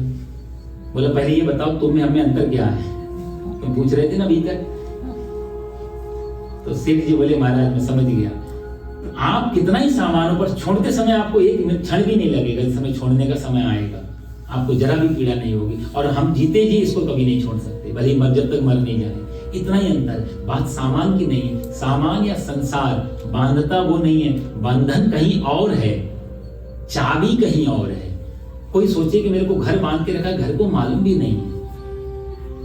आप चले जाते हैं, इसी घर से हमारी अर्थी निकल जाती, घर कभी नहीं रोता, कोई एक ईंट भी नहीं निकल के गिर पड़ती कि आप तुम्हारे बिना हम नहीं रहेंगे। कोई चीज बंधन, हम अक्सर मान के चलते इसने हमें बंधन में डाला, क्योंकि आदमी इतना अहंकारी है, खुद मान के नहीं चलता कि मैं बंधन में हूं, मेरी वजह से बंधन है। वो हमेशा बंधन का दोष दूसरे को देता है, इसने बांध दिया, इसने बांध दिया, इसने बांध दिया। एक बनस्था बहुत बड़ा दार्शनिक हुआ, उसने कहा आदमी का ईगो कितना बड़ा है, उसके बारे में उसने एक मजाक की। मजाक नहीं था, हालांकि विद्वान आदमी था, ऐसा बोल नहीं। उसने एक बार अपने लेक्चर में कहा कि देखो ये सूर्य पूरी पृथ्वी के जब चक्कर लगाता है तो ऐसे होने लगता। तो लोग बोले नहीं नहीं नहीं, सूर्य पृथ्वी के चक्कर नहीं लगाता, पृथ्वी सूर्य के चक्कर लगाती है। मनस्था बोला नहीं तुम सब गलत हो, सूर्य पृथ्वी के चक्कर लगाता है। लोग बोले नहीं अब तो साइंटिफिकल प्रूफ हो गया कि पृथ्वी चक्कर लगा रही है सूर्य के, अभी भी आप। मनस्था बोला नहीं, साइंस वाइंस को मैं मानता नहीं, सूर्य चक्कर लगा रहा है। बोला क्यों ऐसा आप मानते? बोला जिस धरती पे बनस्था जैसा आदमी रहता हो वो किसी के चक्कर लगाए? हो ही नहीं सकता। तो आदमी का ईगो ऐसा है कि वो मान के नहीं चलता कि बंधन मेरी तरफ से है, तो वो अपनी ही कमजोरी, अपनी ही कमियां वो दूसरे पे डालने की कोशिश करता है। तो एक महात्मा के पास और एक सांसारिक व्यक्ति में यही फर्क होता है, कपड़ों का नहीं, त्याग का। फर्क ये कि उसके अंदर से वो डोर पहले गल चुकी होती है मोह ममता की, जिसके कारण बंधन पैदा होता है। उसको छोड़ने फिर कभी तकलीफ नहीं होती। फिर जो 1000 साल जिए बड़े, अब राजा जनक रहे तो रहे, आप सब लोग जानते हैं राजा जनक के बारे में, बड़े सोने के सिंहासन पे बैठते हैं, बड़े राज्यपाट संभालते, बंधन नहीं है। राजा जनक से बड़ा उदाहरण तो दूसरा कोई हो ही नहीं सकता हमारे लिए। तो त्याग, यदि वैराग्य में ही सब कुछ होता तो जनक छोड़ चुके होते थे। लेकिन पूरा राज्य भरे समाज में, भरी दुनिया में रहते हैं रात दिन, लेकिन अंदर से, इसलिए इनका एक नाम है राजा जनक का विदेह। जन सीता माता का नाम जो वैदेही पड़ा वो विदेह राज के पुत्री के कारण। तो विदेह का मतलब होता है जो देह से पहले जिसने छोड़ दी दे, जो रह तो रहा है लेकिन अलग, उसको अंतर पता चल गया कि मैं और देह के बीच में एक बहुत बड़ी दीवार है, बहुत एक बड़ा गैप है। तो इसलिए भगवान ये कहते हैं फलम त्यक्त्वा मनीषिणा, जो फल की इच्छा छोड़ देता है ऐसे व्यक्ति को परम पद की प्राप्ति होती है। आगे भगवान कहते हैं यदा ते मोह कलिलम बुद्धि व्यतितरिष्यति, जिस समय तेरी बुद्धि मोह रूपी कलिलम, कलिल का अर्थ जो होता है वो या तो कीचड़ और या कलल का अर्थ हो जाता है अंधेरा, दोनों अर्थ माने जाते हैं। श्रीमद् भागवत में यदि कलल को देखेंगे तो उसमें एक श्लोक आता है पंचरात्रि बुद्बुदम, कपिल भगवान माता देवहूति को बताते हुए कहते हैं कि जब ये व्यक्ति कैसे आविर्भूत होता, कैसे जन्म लेता है, उसके पहले दिन क्या होती है। तो उसमें श्लोक पहली लाइन में भूल रहा हूँ, तो एक रात्रेण कललम, तो एक रात्रेण पंच रात्रेण बुधबुधम, पहली रात्रि में जो इस इंसान की जो संज्ञा है, जो नाम है, वो कलल नाम दिया गया है। कलल की तरह बुधबुधा जो पानी में होता है उसके समान होता है, पंच रात्रेण। और गीता में जो कलल शब्द है, ये कीचड़ से भी ले सकते हैं, दलदल से भी, जिसमें आदमी दलदल मतलब जिसमें आदमी फंसता चला जाए, जिसमें जितना निकलने की कोशिश करे उतनी, दलदल का एक ही मतलब होता है, यदि आप शांति से हो तो आप रुके हो, जितना हाथ पैर मारोगे दलदल उतना ही आप नीचे खींचेगा दलदल। तीसरी भगवान ये कहते हैं यदा ते मोह कलिल, मोह को भगवान ने कलल बताया। और रामचरितमानस में गोस्वामी तुलसीदास जी ने मोह को निशा माने रात्रि बताया। मोह निशा जग सोवनिहारा, देखई स्वप्न अनेक प्रकार। मोह को उन्होंने रात्रि अंधेरे के समान माना। बात क्या है इसमें कि अंधेरा क्यों है? अंधेरे में हमें ये भ्रम हो जाता है कि हमारे लिए कौन सा रास्ता है और कहाँ पे दीवार है, ये पता नहीं चल पाता, किधर से निकल के जाएं। जहां कुछ भी समझ में नहीं आए उसी का नाम मोह है। जहां ठीक ठीक रास्ता दिखाई नहीं दे निकलने का, उसका नाम मोह निशा जग सोवनिहारा। ये मोह रूपी निशा में सारे लोग सो रहे हैं और देख रहे स्वप्न अनेक प्रकार के स्वप्न, इमेजिनेशन चलती रहती है। आज ये कर लिया, कल वो करेंगे, कल वो कर लिया, परसों वो करेंगे।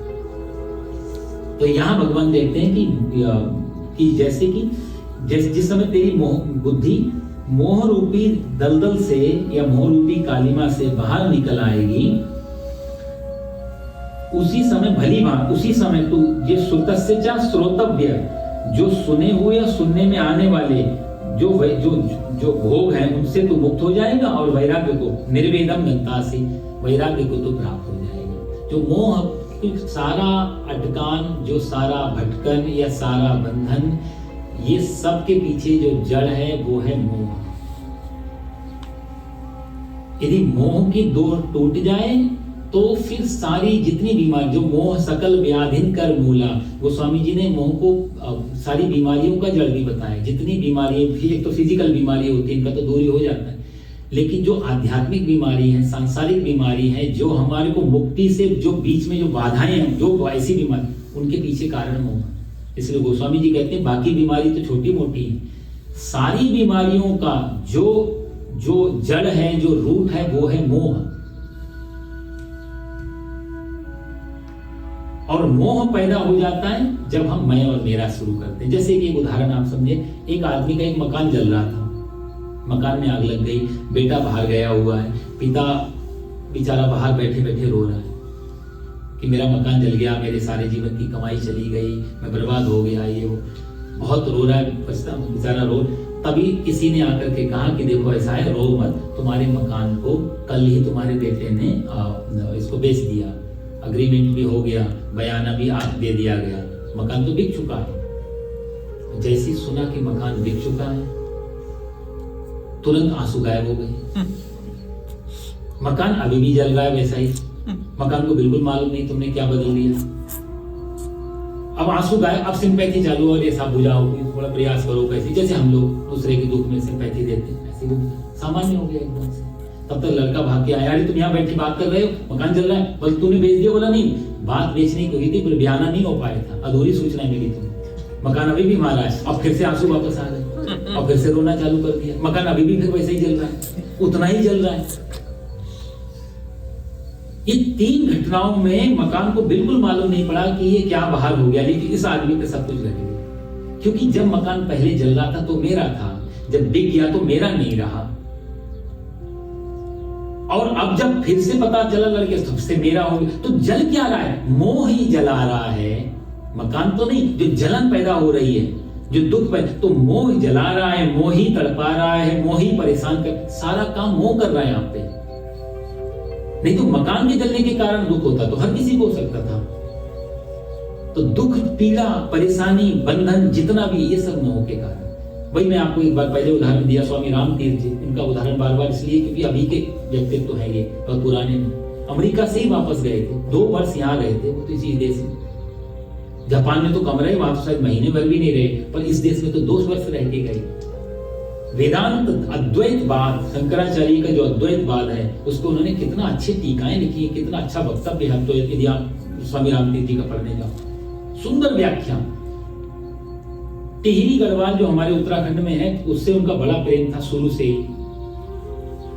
टिहरी गढ़वाल के उस समय राजा थे, राजा कीर्ति शाह करके। कीर्ति शाह के यहाँ हमेशा ठहरे, उनका परम शिष्य था। उसी ने सारी व्यवस्था की थी अमेरिका आने के लिए, उसी ने सब कुछ, उनका खर्चा वर्चा सब इसी राजा ने। तो राजा परम शिष्य बन चुका था। और ये इसलिए भी शिष्य बना, ये ईश्वर को नहीं मानता था, बहुत नास्तिक था ये।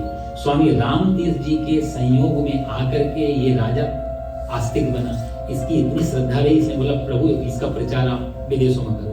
तो 2 वर्ष अमेरिका में रह करके जब वापस टिहरी गढ़वाल पहुंचे हैं, और जब राजा के महल वहीं आश्रम में वही रहते थे वो, तो गंगा किनारे। आज पूरा परिवार को मालूम पड़ा मिलने आना है कि हमारे राम जी आए। पत्नी भी साथ में है, इनकी पत्नी का नाम था शिवो देवी।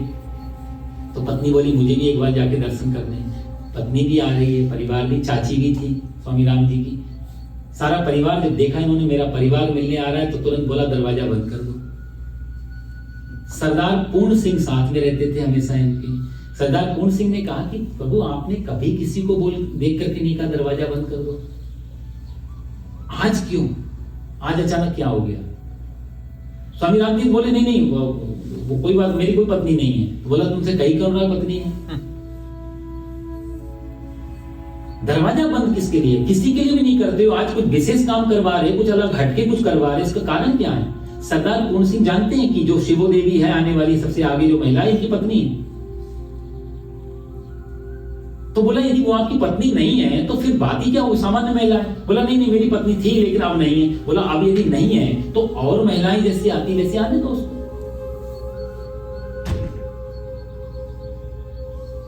तो भी जब रामतीर्थ जी ने कहा, तो सरदार पूर्ण सिंह ने कहा मैं आपके साथ इतने वर्षों से साधना में लगा हूं, मेरी साधना पकने वाली है, लेकिन आपका व्यवहार देख करके मैं खुद संशय में हूं कि सही भी है गलत क्या है। यदि आप ऐसा करोगे तो मैं आज ही आपका साथ छोड़ दूंगा। और मुझे पता चल गया आपका वैराग्य अभी भी पक्का नहीं है। वो सरदार पूर्ण सिंह की बातें इतनी चुभी उन्होंने। हालांकि बताने वाले बताते हैं कि शिवो देवी से तो वार्तालाप नहीं हुआ, हालांकि उन्होंने चाची के साथ बहुत बातचीत की, क्योंकि उनको खटक तो गया कि अभी पका नहीं था फल, अधकच्चा था, अभी रंग ही बदला था, सिर्फ फल नहीं पक नहीं पाया था। नहीं तो पकता तो डाल से टूट चुका होता। साहब एक पत्ता सूखा हुआ, एक पत्ता हरा, जब पेड़ से अलग होते हैं तो हरे पत्ते में दूध दिखाई देता, वो लिक्विड दिखाई, पर सूखे पत्ते में कुछ नहीं। और सूखा पत्ता जब टूटता है तो ना पत्ते को पता चलता ना पेड़ को पता चलता टूटते समय, हरे पत्ते में दोनों तरफ पता चलता है। तो वैरागी जब पका हुआ होता तो पता ही नहीं चलता।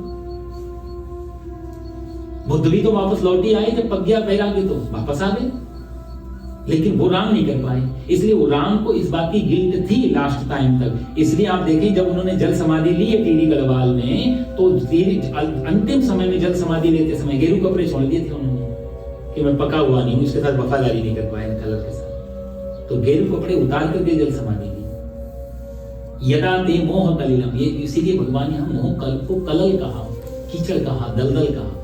इसमें आदमी जितना जाएगा उतना फंसता चला जाता है। बुद्धि व्यतीत तदिष्यति तदागमता से निर्वेदम सोतव्य। इसलिए जो सुनने सुनाने में आने वाले जो भोग हैं उन सबको छोड़ करके तो सोतव्य से श्रुतस्य तो वैराग्य को प्राप्त हो जाएगा। आगे भगवान कहते हैं श्रुति प्रतिपन्नाते यदा स्थास्यति निश्चला समाधावचला बुद्धिस्तदा योगम अवाप्स्यसि। जो तेरी बुद्धि है ये जब सुने सुनाए जो भी श्रुति विप्रतिपन्ना, जो शास्त्रों में साफ देखो, आप अलग अलग शास्त्र पढ़ो, अलग अलग चीजें आती हैं। शिव पुराण में कुछ लिखा है, भागवत पुराण में कुछ लिखा है, आदमी कंफ्यूज हो जाता है। जब पका हुआ नहीं है तो कभी इधर से बात उठाएगा तो यहाँ आप शिव भागवत पुराण पढ़ेंगे तो कृष्णम वंदे जगत गुरु, और शिव पुराण पढ़ा तो शिव जी है सबके। देवी भागवत पढ़ो तो देवी से सब कुछ निकला। तो तीनों को पाठ करने वाले की यदि बुद्धि पकी हुई नहीं है, निष्ठा पकी हुई नहीं है, श्रद्धावान नहीं है, तो तीनों में भेद जान लेगा कि फिर बड़ी दुर्गा जी है, बड़े विष्णु जी है, बड़े शिव जी। जैसे 5 अंधे लोग हाथी को छू रहे हैं, एक आदमी ने सूंड पकड़ी तो कहते हाथी कैसा, बोले झाड़ू की तरह। जैसे पूंछ जैसे पकड़ी वो कहता हाथी झाड़ू की तरह होता है, वो सूंड पकड़ी है वो कहता हाथी तो मूसल की तरह होता है, कोई पेट पकड़ के हाथी तो तंबूरे की तरह होता है। अब आप पांचों अंधे हैं, अलग अलग बॉडी पार्ट पे हाथ है, तो अलग अलग तरीके एक्सप्लेन करेंगे। आंख वाला व्यक्ति जानता ना हाथी झाड़ू है, ना हाथी मुसल की तरह है, ना हाथी संग की तरह है, हाथी तो हाथी की तरह है। तो इसीलिए भगवान कहते हैं श्रुति व्युत्पत्तिपन्नाते यदा स्थास्यति निश्चल। बुद्धि जब तक निश्चल नहीं होगी तब तक ये शास्त्र में मतभेद आता ही रहेगा। जिस दिन बुद्धि निर्मल हो जाती है आदमी सब, उस दिन शास्त्रों में कोई आपस में विरोध नहीं है। तो इसलिए हर शास्त्र को पढ़ने से अच्छा है एक शास्त्र में पहले निष्ठा जमाएं, श्रद्धा को पकाएं और उसके बाद में फिर कोई दिक्कत नहीं आती।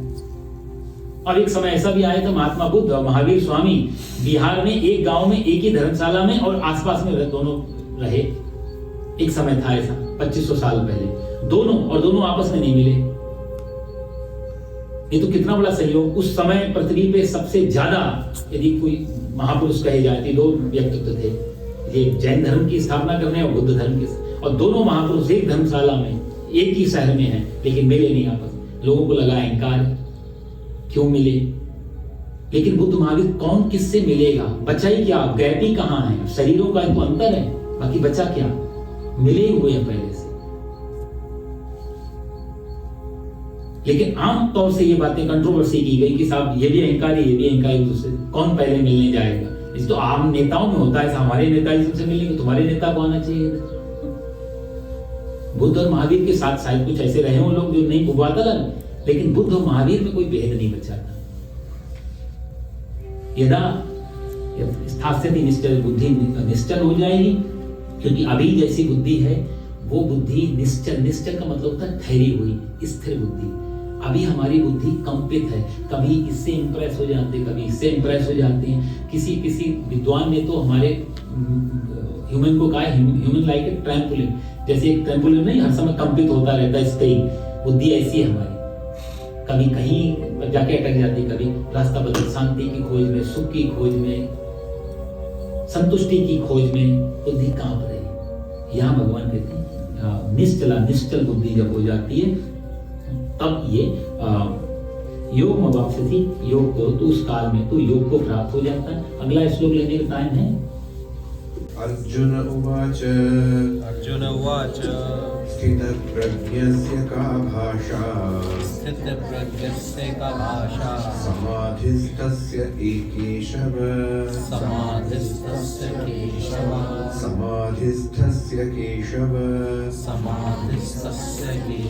स्थितधि किं प्रभाषेत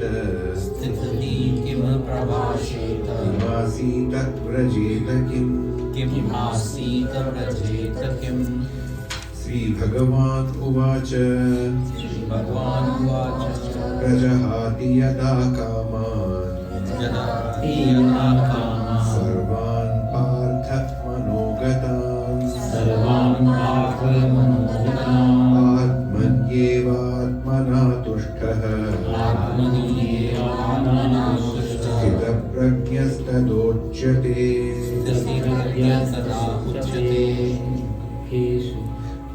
दुःखेष्वनुद्विग्नमनाः सुखेषु विगतस्पृहः वीतरागभयक्रोधः स्थितधीर्मुनिरुच्यते। यहाँ पर अर्जुन ने प्रश्न किया, स्थित प्रज्ञस्य का भाषा समाधिस्थस्य केशवा स्तदी किम प्रभासित किमासीत ब्रजेत किम। अर्जुन यहाँ पूछता है स्थित प्रज्ञस्य का। तो मैं आपको जो कह रहा था ना कि कुछ शब्द गीता के अपने आपको कहीं मिलेंगे नहीं, ये जो शब्द है स्थित प्रज्ञा, ये शब्द गीता से पहले कभी नहीं मिलेगा, इसके बाद, यानी कि जब भी ये शब्द आया तो गीता से लिया गया शब्द है। ये गीता का अपना शब्द स्थित प्रज्ञा शब्द, ये गीता का अपना मुताबिक तो मौलिक शब्द है गीता का ये। तो कहते हैं का भाषा, और इनका क्योंकि अब भगवान जिसके बारे में बता रहे थे ना कि समत्वम, ऐसा व्यक्ति समता को उपलब्ध हो जाता है, ऐसा व्यक्ति ऐसा हो जाता, तो फिर अर्जुन के अंदर एक प्रश्न आया कि जैसा आप बता रहे, जो आप कल्पना करके बता रहे, ऐसा व्यक्ति होता कैसा, दिखता कैसा है, क्या उसकी भाषा कैसी होती है, और वो स्तधि, वो कैसे बैठता कैसे है, प्रभासेत बोलता कैसे है, आसीत कैसे बैठता है, ब्रजेत कैसे वो काम करता है। क्योंकि जैसे आपने लक्षण बताए वो व्यक्ति यदि मुझे मिल जाए तो मैं कैसे पहचानूं कि ये वही व्यक्ति है, समतावान व्यक्ति है। अच्छा, एक चीज इसमें और सोचने की है, अर्जुन जो इस समय प्रश्न करता है, अभी तक अर्जुन ने जितने भी प्रश्न किए हैं उन सबसे हटके ये प्रश्न है, राइट। पहली बार अर्जुन ने जो प्रश्न किया है वो अब कृष्ण भगवान के लेवल में आकर के प्रश्न किया है। नहीं तो भगवान यहाँ की बात कर रहे हैं और ये यहाँ की बात कर रहे हैं, ये दोनों में आपस में कहीं बाती चीज का मैच ही नहीं हो रहा है। Looking to London talking to Tokyo, कोई इधर की बात कर रहा है वो इधर की बात करेगा। अब पहली बार यहाँ पर अर्जुन ने कृष्ण भगवान को जो उनकी वाणी का जो पिच थी, जो रिदम थी, वहां पे उठ के, यानी कि अब अर्जुन स्वयं भी थोड़ा उठा और उसने उठ करके बात की है। पहली बार शायद भगवान को अच्छा लगेगा ये सुन करके कि अर्जुन ने अब मेरे लेवल के प्रश्न पूछा है। अभी तक तो सभी बातें थी ना उसकी, इनको कैसे मारो, उनको कैसे मारो, इनसे ये दोष, इनसे वो, तर्क वही, भगवान कहीं और की बात कर रहे, वो तर्क की। पहली बार अर्जुन का ये प्रश्न बहुत ही ज्यादा उसका है, अच्छे लेवल का है। इसलिए वो पूछता है कि कैसे पहचानूं कि जिसकी स्थिर प्रज्ञ की प्रज्ञा जिसकी स्थिर हो जाती है उसको मैं कैसे पहचानूं, वो बोलता कैसे है, वो चलता कैसे है, वो बैठता कैसे है, और वो त्रिभाषित, वो ब्रजेत कैसे, वो उसका व्यवहार कैसे करता है, कैसे पहचानूं। तो भगवान यहाँ कहते हैं, अब भगवान ने यहाँ पे जो ये 54 श्लोक है ना, 54 नंबर, यहाँ से लेके 72 तक, इसका पाठ अक्सर बड़े बड़े महापुरुष करते रहे। गांधी जी का तो पाठ हमेशा बोलते रहते थे, 18 श्लोक का पाठ। मैं कुछ भी सब कुछ छोड़ दूं तो भी 18 श्लोक में हमेशा पाठ करता हूँ, कुछ भी टाइम नहीं हो तो उनको याद भी। तो ये श्लोक बहुत महत्वपूर्ण है। स्थित प्रज्ञ बनने की प्रार्थना के ये श्लोक है, प्रभु ऐसी समता हमें आए, इसकी प्रार्थना है एक तरीके से। तो ये हो सके तो इसका पाठ लोगों को करना चाहिए। भगवान कहते हैं प्रजहाति यदा कामन सर्वान पार्थ मनोगतान, जिसकी सारी कामनाएं जो हैं मनोगतान, मन से चली गई, सर्वान सारी, कामान कामना, प्रजहाति का मतलब होता है त्याग दिया है, आत्मना आत्मनि एव तुष्ट, आत्मना मतलब स्वयं, आत्मनि अपने आप में, स्वयं में, और एव तुष्ट जो संतुष्ट रहता है, स्थित प्रज्ञ तदोच्यते, उसको स्थित प्रज्ञ कहा जाता है। और दुखेषु जो दुखेषु दुख से अनुद्विग्ना, जिसके मन में कोई उद्विग्न नहीं होता, सुखेषु सुख से, विगतस्प्रिया जिसके मन में कोई चाह नहीं है, इच्छा नहीं है, बीत राग भय क्रोधा जिनके राग और भय दोनों बीत गए हैं, उसको मुनि, ऐसे मननशील वाले पुरुष को इस तरह ही स्थिर बुद्धि कहा जाए। दो भगवान ने श्लोक, आगे और भी भगवान बताएं, लेकिन दो को हम समझें कि जिसके मन में प्रजहाति, यहाँ जहाति शब्द का मतलब होता है त्याग देना, छोड़ देना, और यहाँ भगवान कहते हैं प्रजहाति। प्र शब्द पहले लगाया है, कुछ उपसर्ग होते हैं संस्कृत में, प्रा, परा, अप, सम, अनु, अव, निस, निर, दुस, दुर, वी, आंग, नी, अधि, अपि, अति, ऐसे कुछ व्याकरण में हम लोग पढ़ते थे कि ये शब्द यदि किसी भी शब्द से पहले लग जाए तो उनके अर्थ बदलने। तो जहादी मतलब छोड़ देना, प्रा शब्द लगा करके प्रजहाति, अच्छी तरह से छोड़ देना। प्रकृष्ट रूपेण जो जहाती, जो अच्छी तरह से त्याग दे, यानी कि फिर वो वापस नहीं आए कभी। कई बार हम कुछ चीजें छोड़ते हैं, आज छोड़ दी, कल फिर पकड़ ली। अच्छा, कई बार कुछ कामनाओं को हम इसलिए भी छोड़ते हैं कि कोई दूसरी कामना, जैसे मान लिया हम कुछ टीवी देख रहे हैं, मूवी देख रहे हैं, और देखते देखते फिर हमने उसको सडनली बंद कर दिया कि हमने तो छोड़ दिया। क्यों छोड़ दिया? क्योंकि बहुत गहरी नींद आ रही थी, तो नींद लेने के लिए हमने मूवी देखना बंद कर दिया। तो एक दूसरी कामना को पूर्ण करने के लिए दूसरी कामना, तो ऐसे जीवन में बहुत लोग हम करते रहते हैं, कुछ पाने के लिए कुछ तो छोड़ते रहते हैं हमेशा, और कहावत भी है कुछ पाने के लिए कुछ छोड़ना पड़ता है। इसके अर्थ में भगवान यहाँ नहीं कहते प्रजहाति, कुछ पाने के लिए कुछ बड़ी, भाई स्वर्ग पाना है तो इधर तुम ये छोड़ दो, तो कोई भी छोड़ने को राजी हो जाएगा। छोटा सा घर छोड़ना है लेकिन स्वर्ग में मिल जाएंगे तुमको बड़े बड़े राजसिंहासन, कोई भी छोड़ देगा। प्रजहाति का शब्द हो जाएगा जहां पर अच्छी तरह से कामना ही निकल जाए, वासना ही निकल जाए। मनोगतान, मनोगतान क्योंकि सारी कामनाओं का जो घर है वो है मन। इसलिए भगवान, कामना जो जन्म लेती है वो मन से लेती है, क्योंकि इंद्रियां अपना अपना मैसेज देती हैं अंदर मन को। जैसे आंख ने कोई चीज देखी, उस आंख ने देखने के बाद वो मैसेज भेजेगी मन को कि ये चाहिए, तो मन फिर ऑर्डर देता है शरीर को, तो मन बताएगा कि भाई ये चाहिए, फिर शरीर उसको फॉलो करता रहता है। तो सारी कामनाएं जो जन्म लेती हैं उसका जो घर है वो है मन, और उनसे मन फिर शरीर को दौड़ाता है और शरीर फिर उनमें चीजों में लग जाता है। तो यदि मनोगतान प्रजाहाति कामान, सारी कामनाओं को अच्छी तरह से छोड़ो। हजारों ख्वाहिशें ऐसी कि हर ख्वाहिश पे दम निकले, बहुत निकले मेरे अरमान लेकिन फिर भी कम निकले, ये मन की खूबी होती है।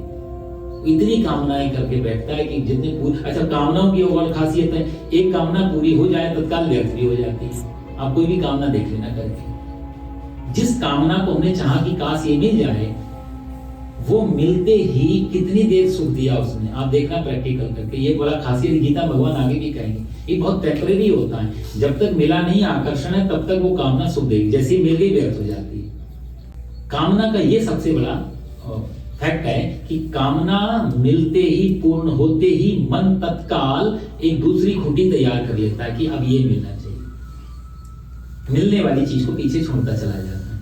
नहीं नहीं नहीं, तो काम मनोगता, इसलिए भगवान ने मन का नाम लिया कि मनोगता, मन की सारी कामनाएं निकल जाएं। और एक कहावत है ना कि प्रभु चाह में चाह मिलाने को भगवान की भक्ति कहते हैं। कामना हो तो ऐसी हो ना कि जो तू चाहता है तत् सुखे सुखित्व, जिसमें तेरी चाह वही मेरी चाह। तो चाह भी यदि चाह, जैसे जो प्रहलाद कहते हैं कि मेरे अंदर काम मांगने की कामना नहीं आए, दूसरा भक्त कहेगा प्रभु जिसमें तेरी चाह है वही मेरी चाह बन जाए। तेरी चाह में मेरी चाह मिल जाए तो इच्छा भी बुरी नहीं, लेकिन मेरी इच्छा ना रहे कि मैं तुमसे मांगू कुछ, तुम जो चाहते हो वही मैं चाहूं। न दुख चाहता हूं न सुख चाहता हूं, जो तुम चाहते हो वह मैं चाहता हूं। चाह चमारी चूहरी सब नीचन की नीच, तू तो पूर्ण ब्रह्म था यदि चाह ना होती बीच। परमात्मा में और इंसान में जो बीच में जो दूरी पैदा कर रखी है दीवार है, वो है चाह की। वो दीवार गिरते ही इस चिलमन से तुम झांको, उस चिलमन से हम झांके, लगा दो आग चिलमन में, ना हम झांके ना तुम झांको। बीच में चाह का ये दीवार है, चाह की चिल। तो भगवान से कहते हैं मनोगतान, यहाँ से मन की कामनाएं गिर जाए। और सबसे बड़ी बात भगवान ये कहते हैं आत्मन्येवात्मना तुष्टः। आत्मन्येवात्मना तुष्टः, ये शब्द बहुत अच्छा है। आगे 6ठे अध्याय में भी, शायद इसी 6ठे अध्याय में भगवान एक श्लोक कहेंगे, उद्धरेदात्मनात्मानं नात्मानं अवसादयेत्। आत्मैव ह्यात्मनो बंधु आत्मैव रिपुरात्मना। आत्मैव ह्यात्मनो, वहां अपना आप मित्र अपने आप हो, अपने शत्रु अपने आप हो। यहाँ भगवान कहते हैं आत्मनेवात्मना तुष्टः, उधर कहेंगे आत्मैव ह्यात्मनो बंधु, यानी कि कहते कि तुम अच्छा यदि दुख भोग रहे हो तो कारण आप हो, सुख भोग रहे हो तो कारण आप हो, दोनों को निकाल दिया तो कारण आप हो। अपने आप में जो संतुष्ट रहता है, आत्मन्येवात्मना तुष्टः, जो अपने आप में संतुष्ट रहता है, ये बहुत अच्छा वर्ड है। भगवान जो शब्द को उठाए, अपने आप में हम सदा अपने आप से असंतुष्ट रहते हैं, दूसरे से संतुष्ट होने की कोशिश ढूंढते हैं। ये हमारे जीवन का सबसे बड़ा दुख है। कोई भी व्यक्ति अपने साथ कोई सुखी नहीं रहता। अब और सबसे ज्यादा इंसान जो दुखी है वो अपने साथ दुखी है। इसलिए दूसरे आदमी को दूसरा फिर चाहे वो मूवी हो और चाहे क्लब हो, कसिनो हो, वर्ल्ड टूर हो, चाहे मंदिर हो, चाहे कुछ भी हो, दूसरा अच्छा या बुरा, दूसरा जब तक है तब तक आदमी असंतुष्ट रहेगा। अच्छा मरने के बाद दो लोग जब मिलते हैं, एक ये असंतुष्ट है अपनी जगह, एक असंतुष्ट है, ये दोनों मिलकर के कैसे संतुष्टि पैदा करेंगे? दो असंतुष्ट, एक ये तो वही हाल हो गया कि दो भिखारी घर से निकले, एक ने अपना भिक्षा पत्र आगे कर दिया, उसने उसका भिक्षा पत्र आगे कर दिया, डालो कुछ। दोनों ही निकालिए, दोनों के भिक्षा पत्र निकालिए, दोनों ही मांगने एक दूसरे के आगे करके। तो ये असंतुष्ट व्यक्ति इससे संतुष्टि चाहता, इसलिए मिल रहा है। तो हम जो एक दूसरे से मिलते हैं उसके पीछे संतुष्टि, कुछ सुख पाने, और मजे की बात वो भी हमसे कुछ सुख संतुष्टि पाने के लिए मिल रहा है, और दोनों ही असंतुष्ट हैं। तो ये गणित ऐसा है कि दो असंतुष्ट मिलके संतुष्टि तो नहीं देंगे, बल्कि असंतुष्टि को और चार गुना कर देते। एक जगह दो ज्योतिषी निकलते थे घर से, तो जब दोनों घर से बाहर निकलते थे ज्योतिषी अपना लोगों के पास एक दूसरे को हाथ दिखा के जाते थे, भैया बताओ आज का दिन कैसा गुजरेगा, तो इसको दिखा देता, वो उसको दिखा देता, एक दूसरे के आगे भिक्षा पात्र। यहाँ भगवान बहुत अच्छी बात कहते हैं, आत्मन्ने वात्मना तुष्ट, अपने आप में जो संतुष्ट है। ये बहुत बड़ी बात है कि जो अपने आप में संतुष्ट है, स्थित प्रज्ञ का ये पहला लक्षण भगवान बताते हैं। आप जितना अभी तक सुन रहे हैं, इस शब्द को स्थित प्रज्ञ यदि आप समझना हो तो इस शब्द को आप लें। हम अपने आप से सुखी हैं या दुखी हैं, हम अपने आप से संतुष्ट हैं कि असंतुष्ट हैं, हम अपने आप में खुश हैं कि यदि पता चल जाए हम अपने आप में असंतुष्ट हैं, अकेले बैठते हुए हमें बोरियत होती है, अकेले बैठते हुए परेशान, दूसरा चाहिए, चाहे माला के रूप में चाहे क्लब कसीनो को, इसका मतलब हम स्थित प्रज्ञ की तरफ नहीं। दूसरा जो भी किसी भी रूप में यदि वो चाहिए, दूसरा इंसान ही नहीं, दूसरी ऑब्जेक्ट कोई भी, चाहे वो टीवी के रूप में आए, चाहे स्थान के रूप में आए, चाहे मनुष्य के रूप में आए, दूसरा किसी भी फॉर्म में आता है, यदि अपने से हटके दूसरे की जरूरत पड़ती है तो वो स्थित प्रज्ञ का लक्षण नहीं होता। दूसरा, इसलिए भगवान ने आत्मन्ने वात्मना तुष्टा, जो अपने आप में संतुष्ट होता है, स्थित प्रज्ञ तदोच्यते, उसको स्थित प्रज्ञ कहा जाता है। और दूसरा लक्षण भगवान ने कहा, ये श्लोक ऐसे हैं, इन पे तो मतलब पूरा 1-1, 2-2 घंटे व्याख्या चल सकती है। दूसरा भगवान ने कहा कि दुखेषु, जो जिसमें दुखेषु उद्विग्न मना, दुख में जिसका मन उद्विग्न नहीं होता। पहली बात कोई भगवान थोड़ा सरल करके बता रहे हैं, थोड़ा नीचे उतर के, नहीं तो पहली बात में सब कुछ कह दिया। दुख आया, मन उद्विग्न नहीं हुआ, और सुखद और सुखेषु विगत स्प्रिया, सुख की जिसको स्प्रिया नहीं, मतलब इच्छा नहीं रहेगी, ऐसे बीत राग भय क्रोधा, जिनके राग और भय जो है बीत गए, खत्म हो गए, उसको दो। ये दूसरा लक्षण है स्थित प्रज्ञ आदमी का, जिसने दुखों की सुख की कोई काम, हम लोग सदा जो मांगते हैं सुख मांगते हैं, दुख तो कोई नहीं मांगता। दुख का मेहमान घर पे आ जाए, दरवाजा बंद कर लेंगे। दुख कौन चाहता है जीवन में? कोई भी नहीं चाहता, पर दुख आता है। सुख सब चाहते हैं, लेकिन फिर भी सुख बहुत टेम्परेरी आता है, छोटे समय के लिए आता है। ये बड़े मजेदार बात है। दुख कोई भी नहीं चाहता, लेकिन दुख आ ही जाता है सबके जीवन में। और सुख की कामना हम सदा करते हैं, लेकिन उतने सुखी नहीं होते जितना कामना करके बैठे। पूरे जीवन का अनुभव आप देख लो। तो कारण क्या है? जिसको जो चाहते नहीं वो बिना बुलाए चला आता है, जो चाहते हैं, जिसके लिए मेहनत करते हैं, वो बेचारा बहुत टेम्परेरी में आता है। तो कारण क्या है?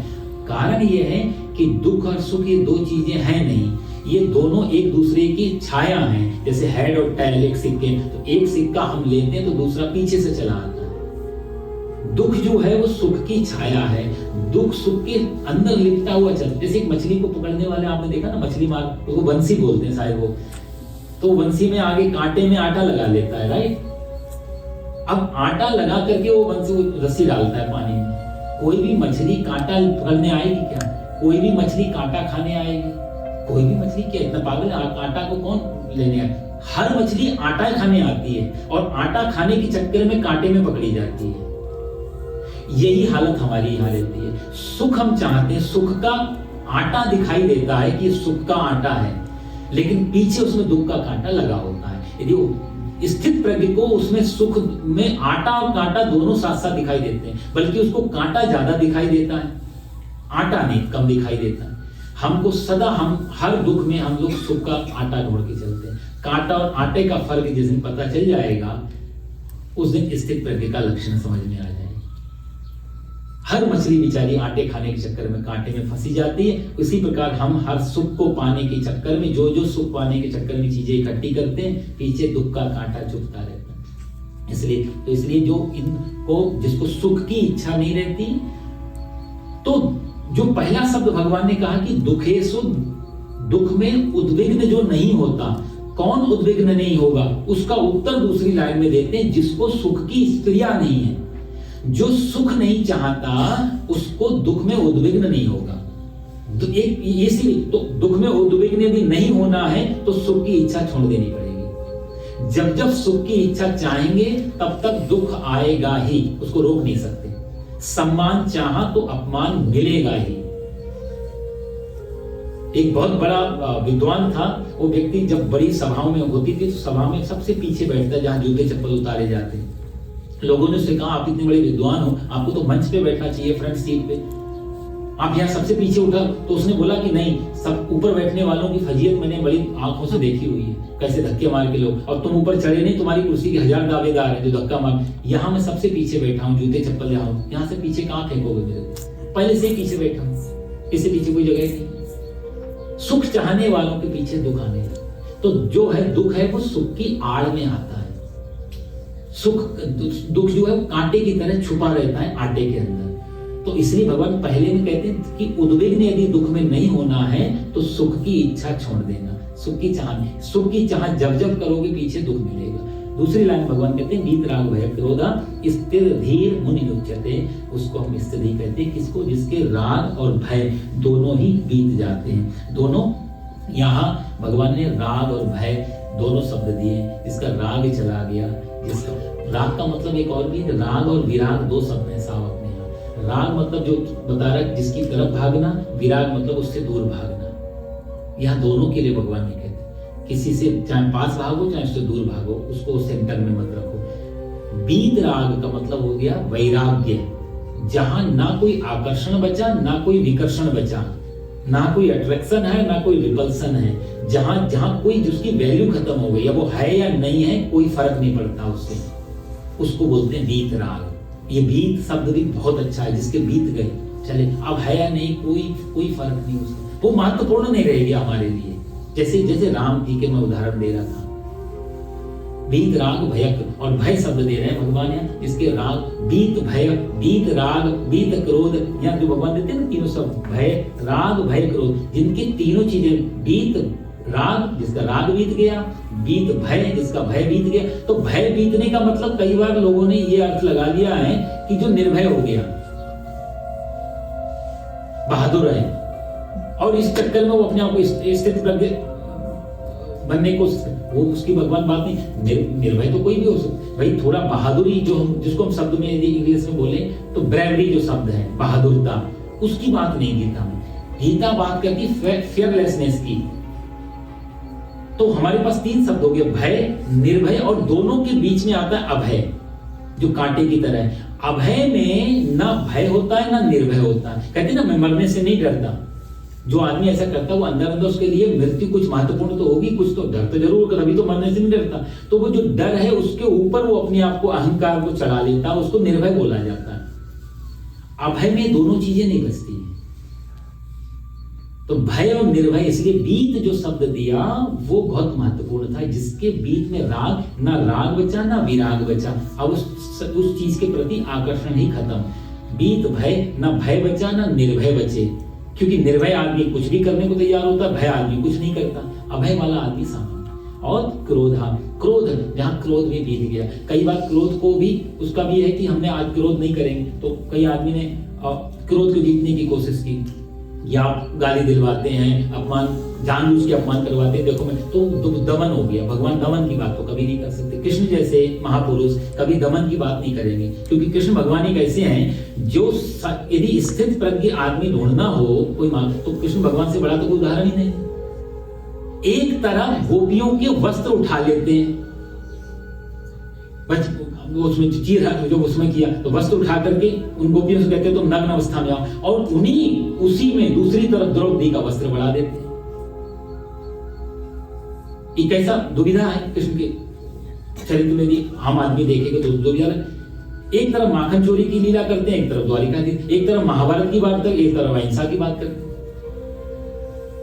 तो साक्षात यदि स्थित प्रज्ञ देखना हो तो कृष्ण भगवान है, जहां सारे गुण एक साथ घट रहे हैं। तो यहाँ भगवान जो कहते हैं कि जो क्रोध शब्द है, क्रोध का मतलब दमन नहीं हुआ, कई बार दबा लिया चीजों। एक आदमी गया उत्तराखंड में, क्रोध बहुत क्रोधी था, गुरुजी ने बोला क्रोध को जीतना, साधना करने जंगल में बैठ गया बेचारा।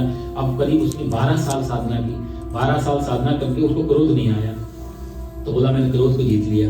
बाजार में आया, बाजार में जैसे नीचे उतरा, भीड़ भाड़ बहुत थी, किसी आदमी ने पैर पे पैर रख दिया, और पैर पे पैर रखना था, उसने उठाया, झापड़ मार दिया। उसको भी लगा 12 साल की साधना तो 1 मिनट बेकार चली गई, क्योंकि वहां तुम्हें कोई पैर पे पैर रखने वाला ही नहीं था। असली मजा तो इधर है कि पैर पे पैर रखा जा रहा है, तुम्हारा अपमान हो रहा है, और फिर भी आप मुस्कुरा रहे। तो यहाँ उसका शब्द है बीत क्रोध, जिसका क्रोध खत्म ही अंदर है ही नहीं अब। नहीं तो क्रोध को दबाना। एक महात्मा जी आग सेक रहे थे, आग धीरे धीरे बुझ गई, राख ही राख बची। उधर से कोई आदमी गया, आदमी ने मजाक सूझी, उसने बोला महात्मा जी कुछ आग है इसमें? महात्मा जी बोले नहीं नहीं, अब राख ही राख बची, कुछ नहीं है। अरे नहीं महात्मा जी देखो थोड़ी बहुत होगी। अरे नहीं कहा ना तेरे से कुछ भी नहीं इसमें, सिर्फ राख ही राख बची है। फिर से उस आदमी को बोला नहीं महाराज जी देखो थोड़ा नीचे सारे राख के हटा के देखो। इतनी देर महात्मा जी ने चिमटा उठा लिया कि तुम बात नहीं मानता बिल्कुल, मारने के लिए बोला, तेरे को कहा बिल्कुल भी आग नहीं बची है। तो वो गांव का आदमी बोला मैं तो महाराज गांव का हूँ, गंवार हूँ, लेकिन मेरे को दिख रही है इसमें पूरी लपट है, आग ही नहीं है, राखी नहीं है इसमें, तो पूरी लपट है, ज्वाला अभी पूरी बाकी है। महात्मा जी समझ गए बात कहीं और कर रहा है, ये राखी राख बाहर से दिखाई दे, राख के अंदर बहुत कुछ। तो जो दमन की प्रक्रिया है कि बाहर से दबा लिया लेकिन अंदर उसकी बात भगवान नहीं करते कि जिसके राग बीत गया, जिसका भय बीत गया और जिसका जो है क्रोध, तीनों चीजें जिसकी बीत गई उसको भी इस प्रज्ञ पुरुष कहा जाता है। अगली बार फिर आगे और भी भगवान कुछ लक्षण देंगे। इसके 72 श्लोक तक यही स्थित प्रज्ञ की बात चलेगी और ये बहुत ही महत्वपूर्ण श्लोक रहेंगे इस पूरे अध्याय के। जो 18 श्लोक हैं, ये 16 श्लोक, ये बहुत ही महत्वपूर्ण है। अगले देखते हैं भगवान ने कब कैसे व्यवस्था शुरू की, तो तब अगली क्लास में बैठते हैं हम लोग।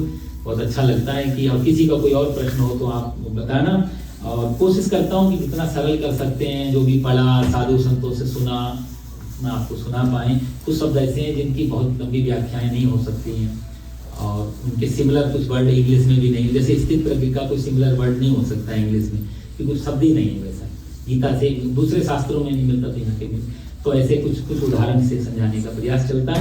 अगली क्लास में देखो ठाकुर जी कैसे कहाँ तक पहुँचाएं। ओम सर्वे भवन्तु सुखिनः, सर्वे सन्तु निरामयाः, सर्वे भद्राणि पश्यन्तु, मा कश्चित् दुःख भाग् भवेत्। ओम शांति शांति सुशांतिर्भवतु। परित्राणाय